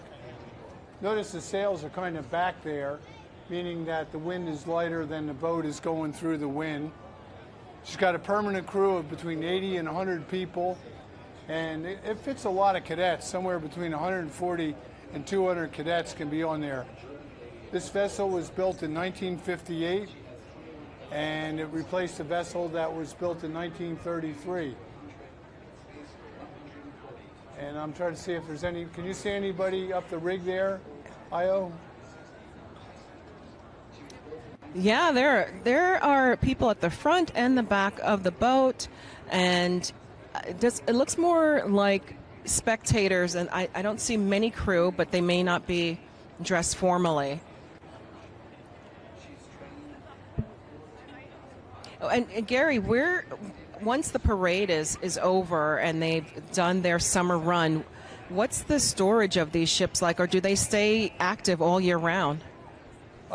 They stay active most of the year, but they will go into dry dock and get maintenance done, and that will often take at least a month when they decommission them during the winter months. During the summer months is their most active, because during the year they're going to classes in school. This German vessel steaming by has got its sails back right now. Here's another smaller race boat going by, part of the parade. And let's see what we got coming next. Allianz is the sponsor. It's a German company, financial company. Right. Well, we've got we have a boat further down. It's probably going to be another 5 minutes before we get to see them.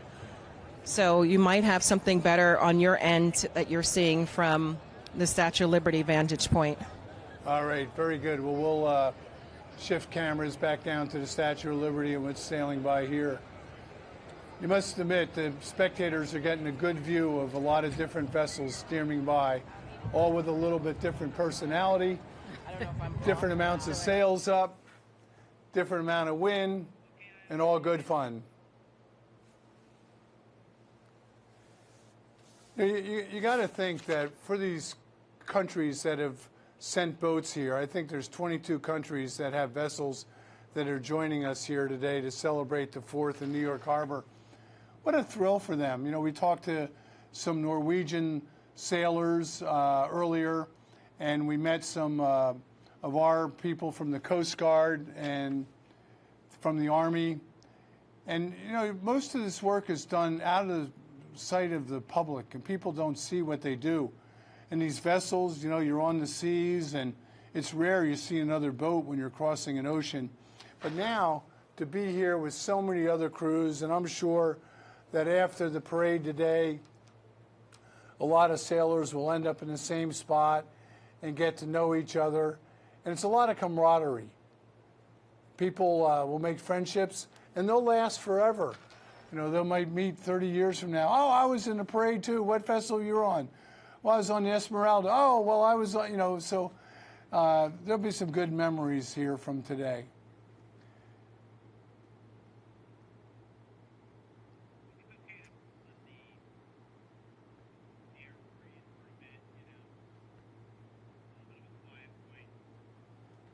So I'm going to take a little breath here for a moment, and we'll take a look at our aerial shot. And as you see these tall ships today, just imagine yourself being on board when they're out at sea and all the sails are flying. Just imagine what it would be like, and you can kind of get that vision today. I'll be back in a few moments.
All right, so we have the beautiful Amerigo Vespucci in shot here.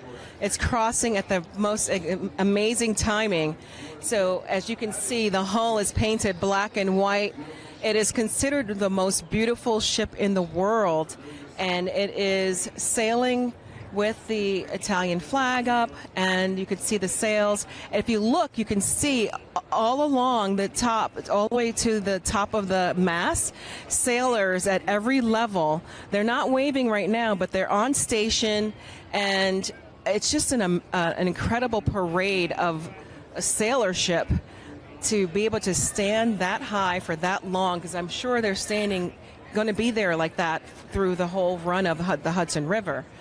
And then at the back, you can see it, Amerigo Vespucci. And there's talk, and there's a lot of people say that America was named after Amerigo Vespucci, and that actually can be challenged in certain circles, but we will go with that for today, that Amerigo Vespucci discovered America. And you can see the beautiful sails going by. It's just gorgeous. Well, Ayo, a little story here about the Amerigo Vespucci. Gary, are you there? I am. You hear me okay here, Ayo? Yes, I can. So I was going to tell a little story here. The Amerigo Vespucci was sailing in the Mediterranean some years ago. And the U.S. Independence, which is a huge aircraft carrier, was steering by. And the U.S. Navy on the Independence flashed a signal to the Vespucci, "What vessel are you?" And the Vespucci came back and said, "Well, we're the training ship Amerigo Vespucci from the Italian Navy."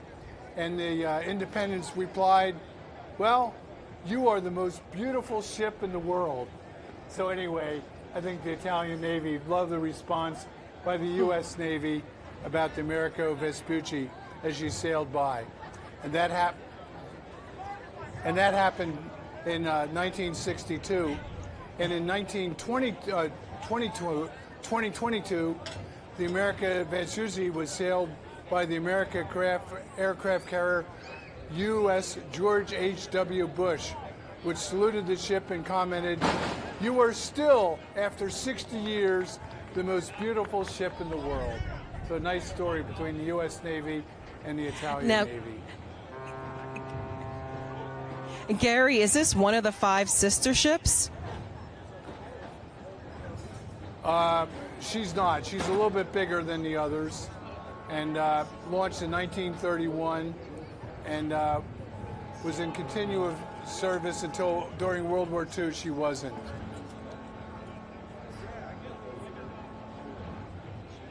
Well, it's a stunning ship, and I can imagine that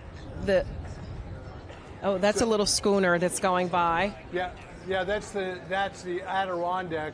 That was built up the Hudson River in upstate New York, and its specific purpose is to take people for rides.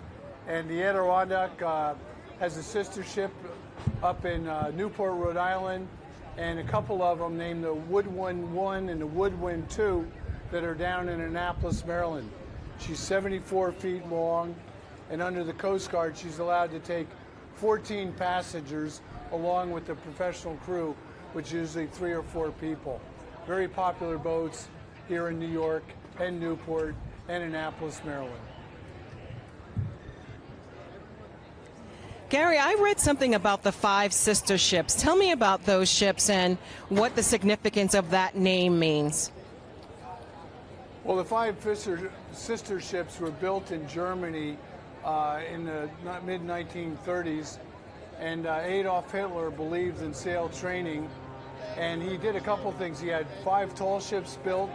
He also had 40 small boats that were 40 feet long, 40s, as they said, and they took them out for sail training. And there was a lot of activity with sailboats at that time because they hosted the Olympic Games in 1936, and those games took place in Kiel, Germany. So there was a lot of activity. Of course, then the war ended in 1945, and those vessels ended up going to different places in the world, including our U.S. Coast Guard Eagle that we have right now. And so it was a German vessel, and we've used it in good stead all these years. I mean, 80 years later, it's still in good position. So that's the story of the 5 sister ships. Have you ever been on any of them? I have. Sorry to cough in your ear. I have. I've sailed on the Eagle. I've been on the Vespucci, which is a little bit bigger, but they're great. The Eagle is so well organized. You know, the cadets, everybody knows their job. They go and set sails, and it takes a while. You know, it goes on for more than an hour getting all those sails up. And there's also a lot of lines, halyards, sheets to trim these sails. But everybody has specific jobs. They all know their jobs, and it's choreographed beautifully when they do that. And I think that's true of all the vessels out there. Yeah, well, the wind is definitely picking up now. You can see some of the trees moving a little stronger. So I'm wondering if that affects at all how the captains decide to raise or lower their sails now that the knots have definitely picked up. Well, with the wind picking up, I can assure you that the captains of these vessels are happy about that, because with the sails up, they can start moving and throttle back the engine. And all right, we have a new vessel coming from the Statue of Liberty here, Ayo.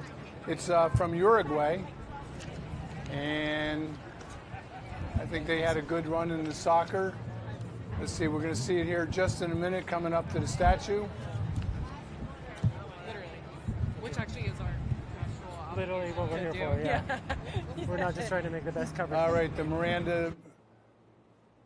Anyway, we just missed it. You could just see the tail of it going by, the Uruguayan vessel. Uruguay, by the way, is quite a maritime nation. They've had some good Olympic sailing teams in recent years, and they too believe in sail training. All right, a nice aerial view of our famous New York Harbor, New Jersey in the background.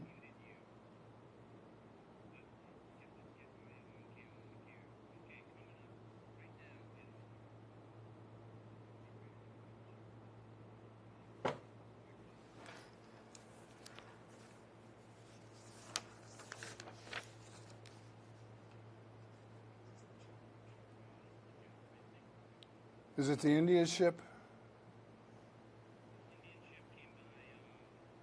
Or is it Poland? Is it the Poland?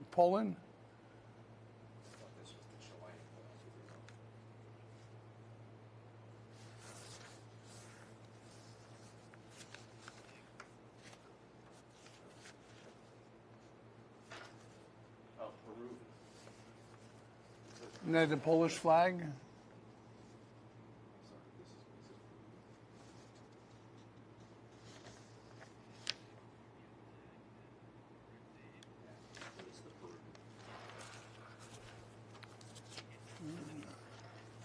The BAP Union. All right, we're taking a look at the flag of Peru. This is the BAP Union out there, a 378-foot, four-masted, keep that in mind, steel-hulled training vessel. She's from Callao, Peru. And this is the largest sailing vessel in all of Latin America. And she has an astounding 36,000 square feet of sail area, and sails with a crew of 250. That includes officers, the naval cadets, and the crew. And this vessel is new. It was only commissioned in 2016, just 10 years ago. And she serves as the Goodwill Ambassador for the Peruvian Navy. And of course, she promotes the country of Peru in her voyages around the world. And if you can see on the right, she's got a figurehead that's made out of bronze, featuring several symbols of the Inca culture, which there. And we've got crew up the mast there, long way up. And yes, they do have safety harnesses up there. And I love their red sails. And they like showing off their red sails with the Peruvian sponsor there. All the cadets in white. You know, I'm going to make a side comment here. The water line is perfect.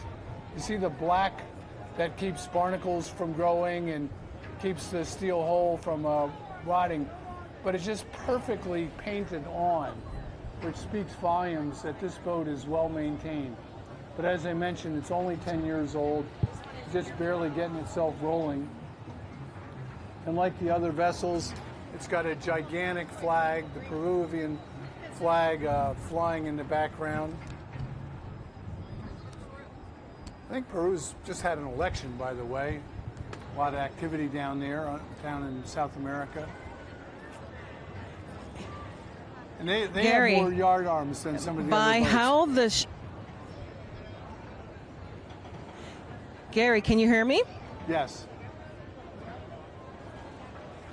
Go ahead. So I love how the flag is just flying in the background there. Can you, because of your knowledge of sailing, can you tell how fast the wind is moving based on how a flag is flying or waving in the back of the ship? I can. I've been reading the wind my entire life, and right now the wind is blowing about 12 miles per hour, 12 nautical miles per hour, and it's forecasted to build up through the day with gusts of wind of up to 20 knots. To get a big flag like that to fly at all takes some wind, and you can see that it's fluttering there. I mean, that's a lot of sail area, and that thing, if you brought it down, it'd be heavy. That big flag probably weighs, I'm guessing, about at least 200 pounds to fold up. So it'd take probably 3 people to carry it around. And in the background, I didn't notice until just now. Yeah, I wanted to mention that. I was going to say, I just did. Go ahead. Oh no, I realized that there are people standing at each level of the mast. I didn't see them before until they are now at this distance. Right, and I wanted to point out, Ayo, that in the background there, behind the Peruvian ship on the left, is the Empire State 7. And that's the training vessel of the State University of New York that we just passed by. I don't know if we can get the camera to pan back a little. There we go. Whoa, not too far. Oh. Yes, I see it. The one with the black hull and the black and white hull. Yeah, well, it was a little earlier. It's a big motor Is that the one vessel. you're talking about? Yeah. No, this with is the French boat. flag. You got to like the white. Because there's one going against traffic right now. Yeah, well, you got to like that white bow line. It's a little bit unique. And they've got the topsails up forward set. This is the Dutch vessel, right?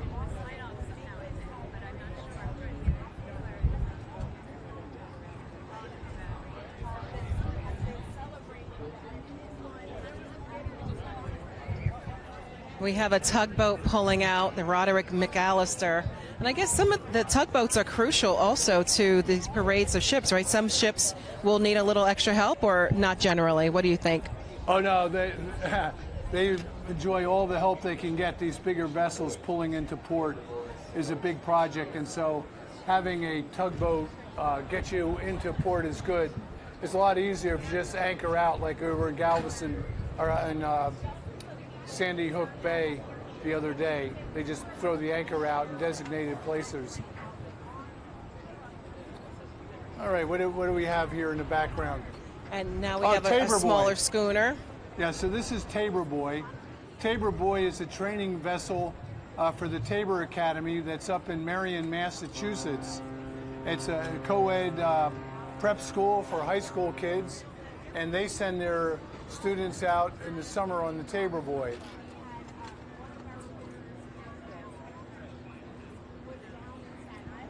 Is that? And then we've shifted gears here to another vessel. Yeah, here's. The interesting thing about the Tabor Boy was she had a sister ship named Yankee, and Yankee was owned by a couple named Irving and Electa Johnson, and they would take kids, young people, 16 to 24 years old, on trips around the world.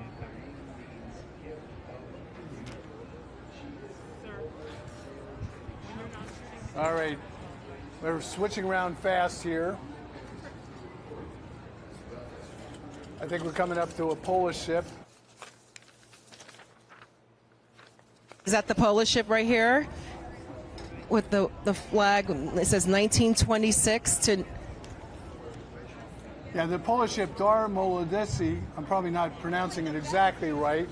A lot of letters in their word. But it's a 354-foot, three-masted, full-rig ship. The Gdynia, famous seaport, maritime university, operates this vessel. There it is, Gdynia, you can see on the bow and the sail there. She's got 32,000 square feet of sail area. That's a lot. This vessel was built 44 years ago in 1982, and she's a training ship for Polish sailors. She did a circumnavigation twice, 1987 and 88, and again in 2018 and 2019. And she did that trip to commemorate Poland's 100th anniversary of independence. So anyway, a good look at the Dar Molodeci. So, Gary, I've heard you talk about some of these ships and these vessels being cultural embassies.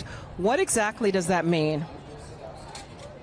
Well, the idea is to spread goodwill around the world, and you do that by showing up at ports, inviting dignitaries and naval midshipmen from around the world aboard the vessel. And then when they come to port, like they will for the next couple of days here in New York and New Jersey, invite visitors aboard to see the vessel, and people love it. Families get aboard the boats and imagine being out at sea and being on these boats. And I mean, you could go to South Street Seaport. There's a vessel down there that's on permanent display. People love seeing tall ships and reading about the romance of the sea. The Mutiny on the Bounty or the Jack London novels all come to mind. They're great stuff. Or Moby Dick, probably the best of all in literature. And the Robert Aubrey, the more recent stories that we've heard about, it all dates back to the tall ships. So when these ships arrive, they're goodwill ambassadors for that country. Now that makes complete sense, because I can see how every one of these ships, in their beauty and their stature, would have people seeking out experiences upon their ships. And it's a nice way for the crew to talk about what it is that they do, to share their experiences. And I'm sure for the crew, it's just as amazing, because they get to see the world and to experience what they use every single day. But in the eyes of us, the everyday person, it's something extraordinary. And so to hear those stories, I'm sure it warms their hearts too. I'm sure many of these sailors and cadets on these vessels have never been to New York before. So what a thrill to sail into New York Harbor, pass the Statue of Liberty, and get some time off over the next few days before they move on to Boston. Yeah, I can imagine. Well, I know that it's been... So the next boat that we're seeing coming up... When and If. Yeah, it's called When and If. And this has an interesting story. The owner of this boat that had it built was General George S. Patton. And General Patton named the boat When and If. And the idea is, when and if the war ever ends, I'm going to spend time on my boat. And When and If has been well maintained for a lot of years. And see if we can find it here. Get our camera to find When and If. A great story. Of course, Patton didn't live much longer, which was kind of a sad. There's a good shot of When and If. Got her sails set. She's a schooner sailing up the river. George Patton is up in the heavens looking down and quite proud of his vessel that was built in 1939. And what a colorful name. When and if the war ever ends, I'm going to go sailing. Which I thought was good for a general from the Army.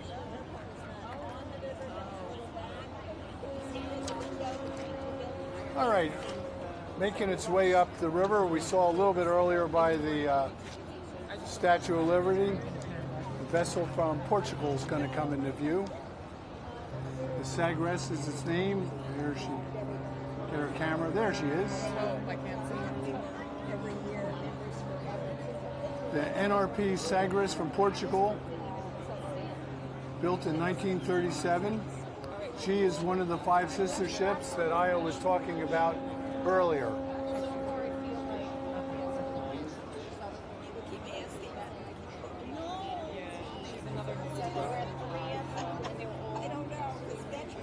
This fellow has got an interesting history. It was after the war, she got sold to Brazil and then acquired by Portugal in 1961, and the Portuguese have had it ever since.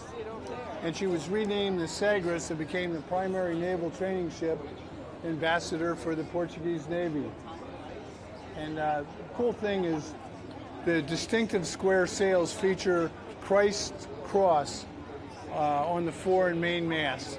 You can see the red cross on all the sails there. Is your grandpa like, hi, how are you? And this vessel, believe it or not, has made 3 circumnavigations all around the world.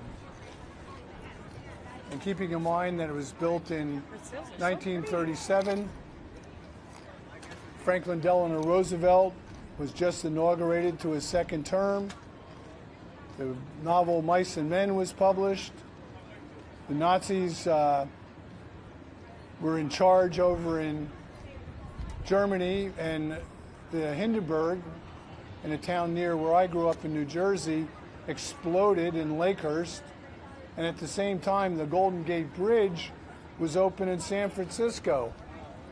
And a little controversial romance at the time, the Duke of Windsor decided to give up his title to the throne in Great Britain and married an American socialite, Wallace Simpson. Sadly, Amelia Earhart disappeared in 1937, and one of the people that helped her on her various flights was my grandfather, Columbus Drew Jobson, who was tight with Amelia Earhart, but she disappeared.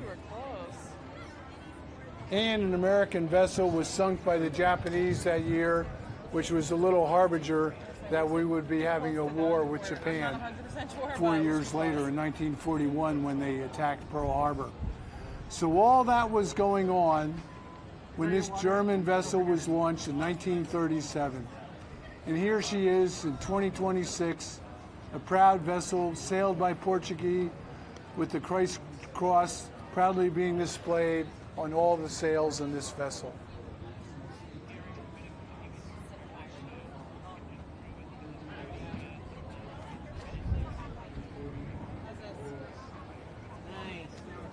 All right, we got ships big and small here, and we'll take a look at the harbor and be back in a minute.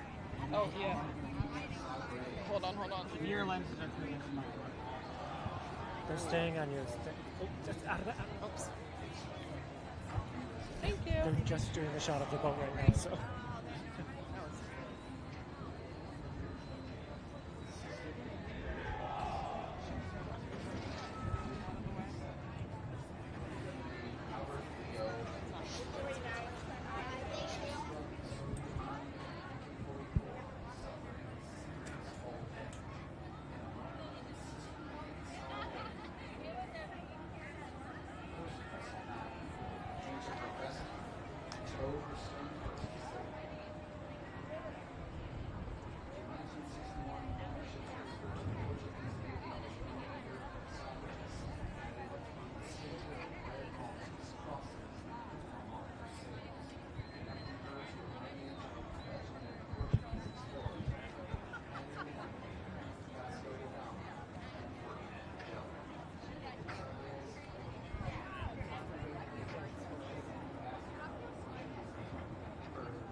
Actually, I would really like that fire truck to come back.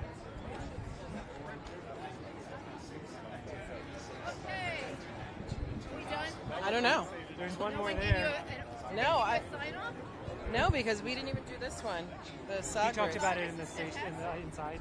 I think That was it. Okay. He told me we're done. Oh, okay. Cool. Well, what about that boat? We're not ready. Our boats have changed. One's on the very tippy top and one's on the middle. The question is... They're both fully shaded? They're both fully... Well... you know what? I just mean, should we bring umbrellas or not? I don't think you need... No? The top one, where there was a lot of shorts, was the one I asked for. I asked the guys, how's it been today? Shady all day or just in the afternoon? You know what? He said it's been shady for us all day. It's just like a smaller space in this. The only problem is you have to walk up like 5-6 flights. No elevator. So the question is, do you want the other area, which is a little, like it's on the 3rd floor?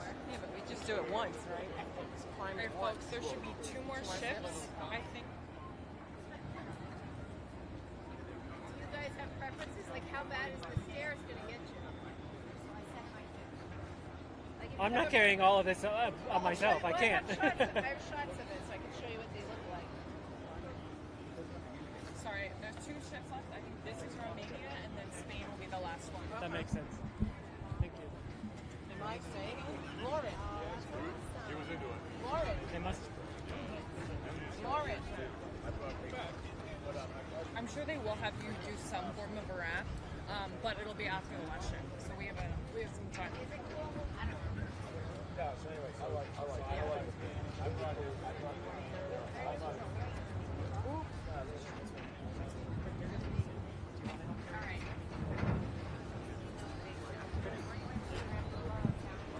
Lauren, are you on? I can hold it if you want.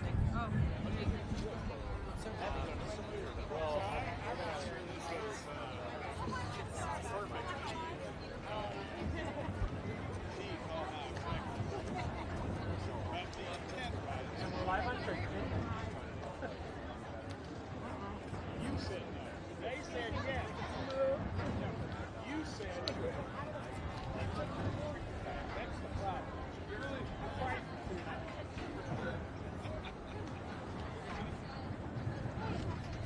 In terms of all this gear,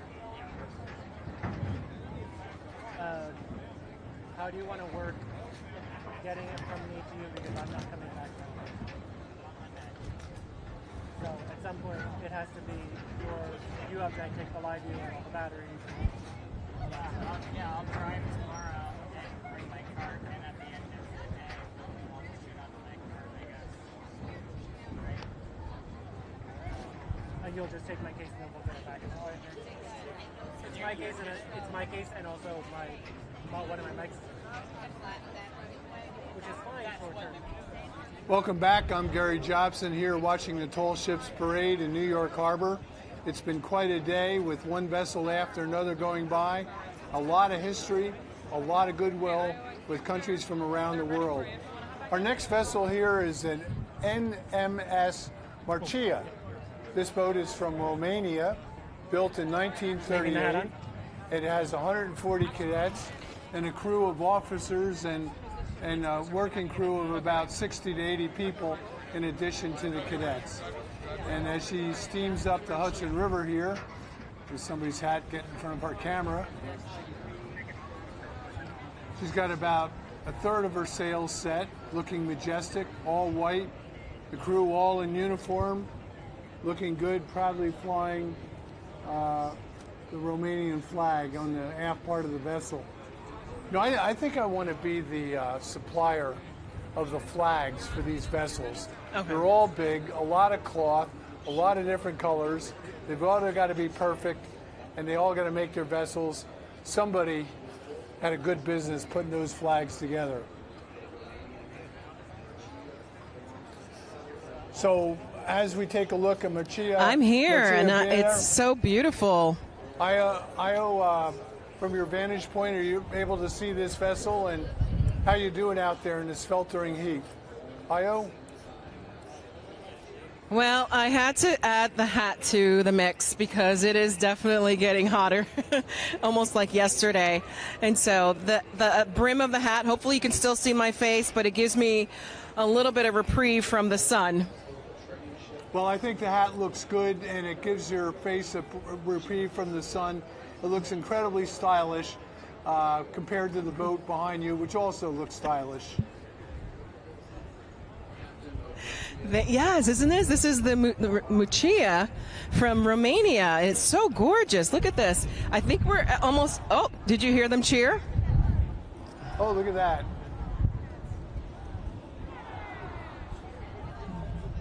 They are saluting us.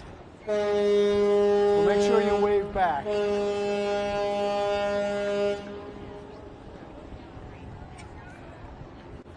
And you can't hear it from the pier here, but everybody on the pier is cheering back.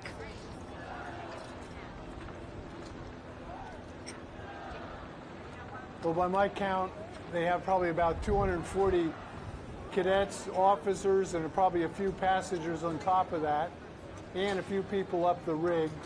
And it sure looks majestic as it's sailing by.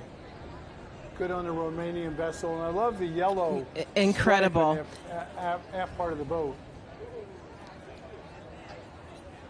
Gary, are there enough places or rooms or beds for all the cadets, or they only come on a daily basis when the ship is in or sailing around? No, there's enough bunks and hammocks for everybody to sleep. But when you're out at sea, you're in a watch system. 4 hours on, 4 hours off. So you kind of share a bunk while you're up on deck doing your work. Somebody's in your bunk sleeping. But they'll have enough for everybody because when they're in port, everybody's got to have a place to sleep. So they have enough room there. And it looks like the breeze has come up a little bit for you. It just doesn't look like there's room for 200 people.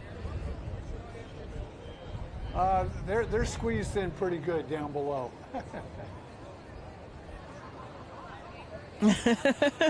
It's all regimented, right? There has to be a system in place in order for all of this to work at any level, I'm sure.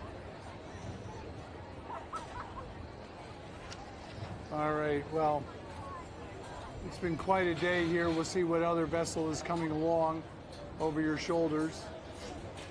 I must say, Ayo, that was quite an air show that we had earlier this morning with just waves of aircraft flying over, all different types. Of course, the fighter jets always get my heart rolling because they're all, that one that with the red, white, and blue exhaust coming off them, there's 7 of them, all out in the shape of a wing. Was very impressive. And that's the first air show I've ever seen, actually, and it was very impressive. As you said, they had the planes with the red, white, and blue exhaust several times throughout the parade. And I saw one, I think it was a B-52, someone was saying. I might get my numbers wrong. But it almost looked like an alien craft. I've never seen a air vessel like that before. It was futuristic. Well, the B-52, of course, dates back a long way, end of World War II, and worked in the Vietnam War, and they're still in service today. Very robust planes, able to have a big payload, lots of bombs, and there's officers whose fathers and grandfathers flew the same planes. It's quite a thing, that B-52. So that was cool. Amazing. That you got to see one of them. Well, then this was something else because it had a large wingspan. It was very sleek, very slender, and again, it looked like a UFO almost. Well, did a B-2 go by with just it looked like wings, and no plane, just kind of? Yeah, it was it was with two other ships. Or air vessels, it definitely was not by itself. It was in the middle. It's impressive. That would have been a B-2 bomber, and that's a more modern. It's made out of carbon fiber, and the idea there is it's able to evade radar. And when we invaded Iran and bombed their nuclear facilities a year ago, those were the planes that were sent to do that. They had to refuel, leaving the U.S., and refuel coming back, but they were able to attain the goal of their mission.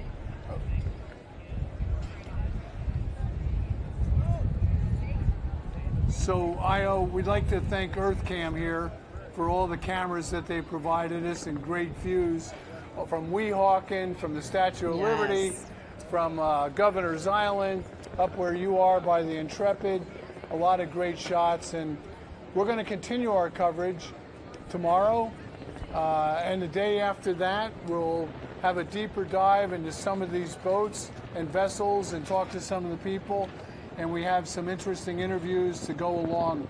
So I want to thank you very much for being part of this today. And I think we'll look at one more ship. There's before we still say one more goodbye. ship, Gary. The Juan Sebastian Delicano is from Spain, and it's I would say about 5 minutes down the way. So I think we have to make sure we're here for that, because it's finishing up the parade of tall ships. We can't miss that. We don't want to miss that. By the way, have you seen the Goodyear blimp flying overhead? I'm told the Goodyear blimp. I haven't. No. Usually you see the Goodyear No, blimp we at haven't even football seen games. helicopters. I know you mentioned it before. Oh, the helicopters I would didn't come up love there. to see that. And there's a helicopter. And so, Gary, from your perspective, how different is this Fleet Week or this Sail Forth different from the others? Are there more ships than ever before, in your opinion? Oh, I think there's more Class A's than we've seen before. And take a look at this ship coming up, the Juan Bautista Cambiaso. Look at that. This is a Spanish vessel. Spanish vessel coming up with 4 masts and all the sails. And notice it heeling over here. Wow, that's impressive. No engines on this vessel as she sails by. And the flag of Spain flying beautifully, contrasting the white sails. It's gorgeous.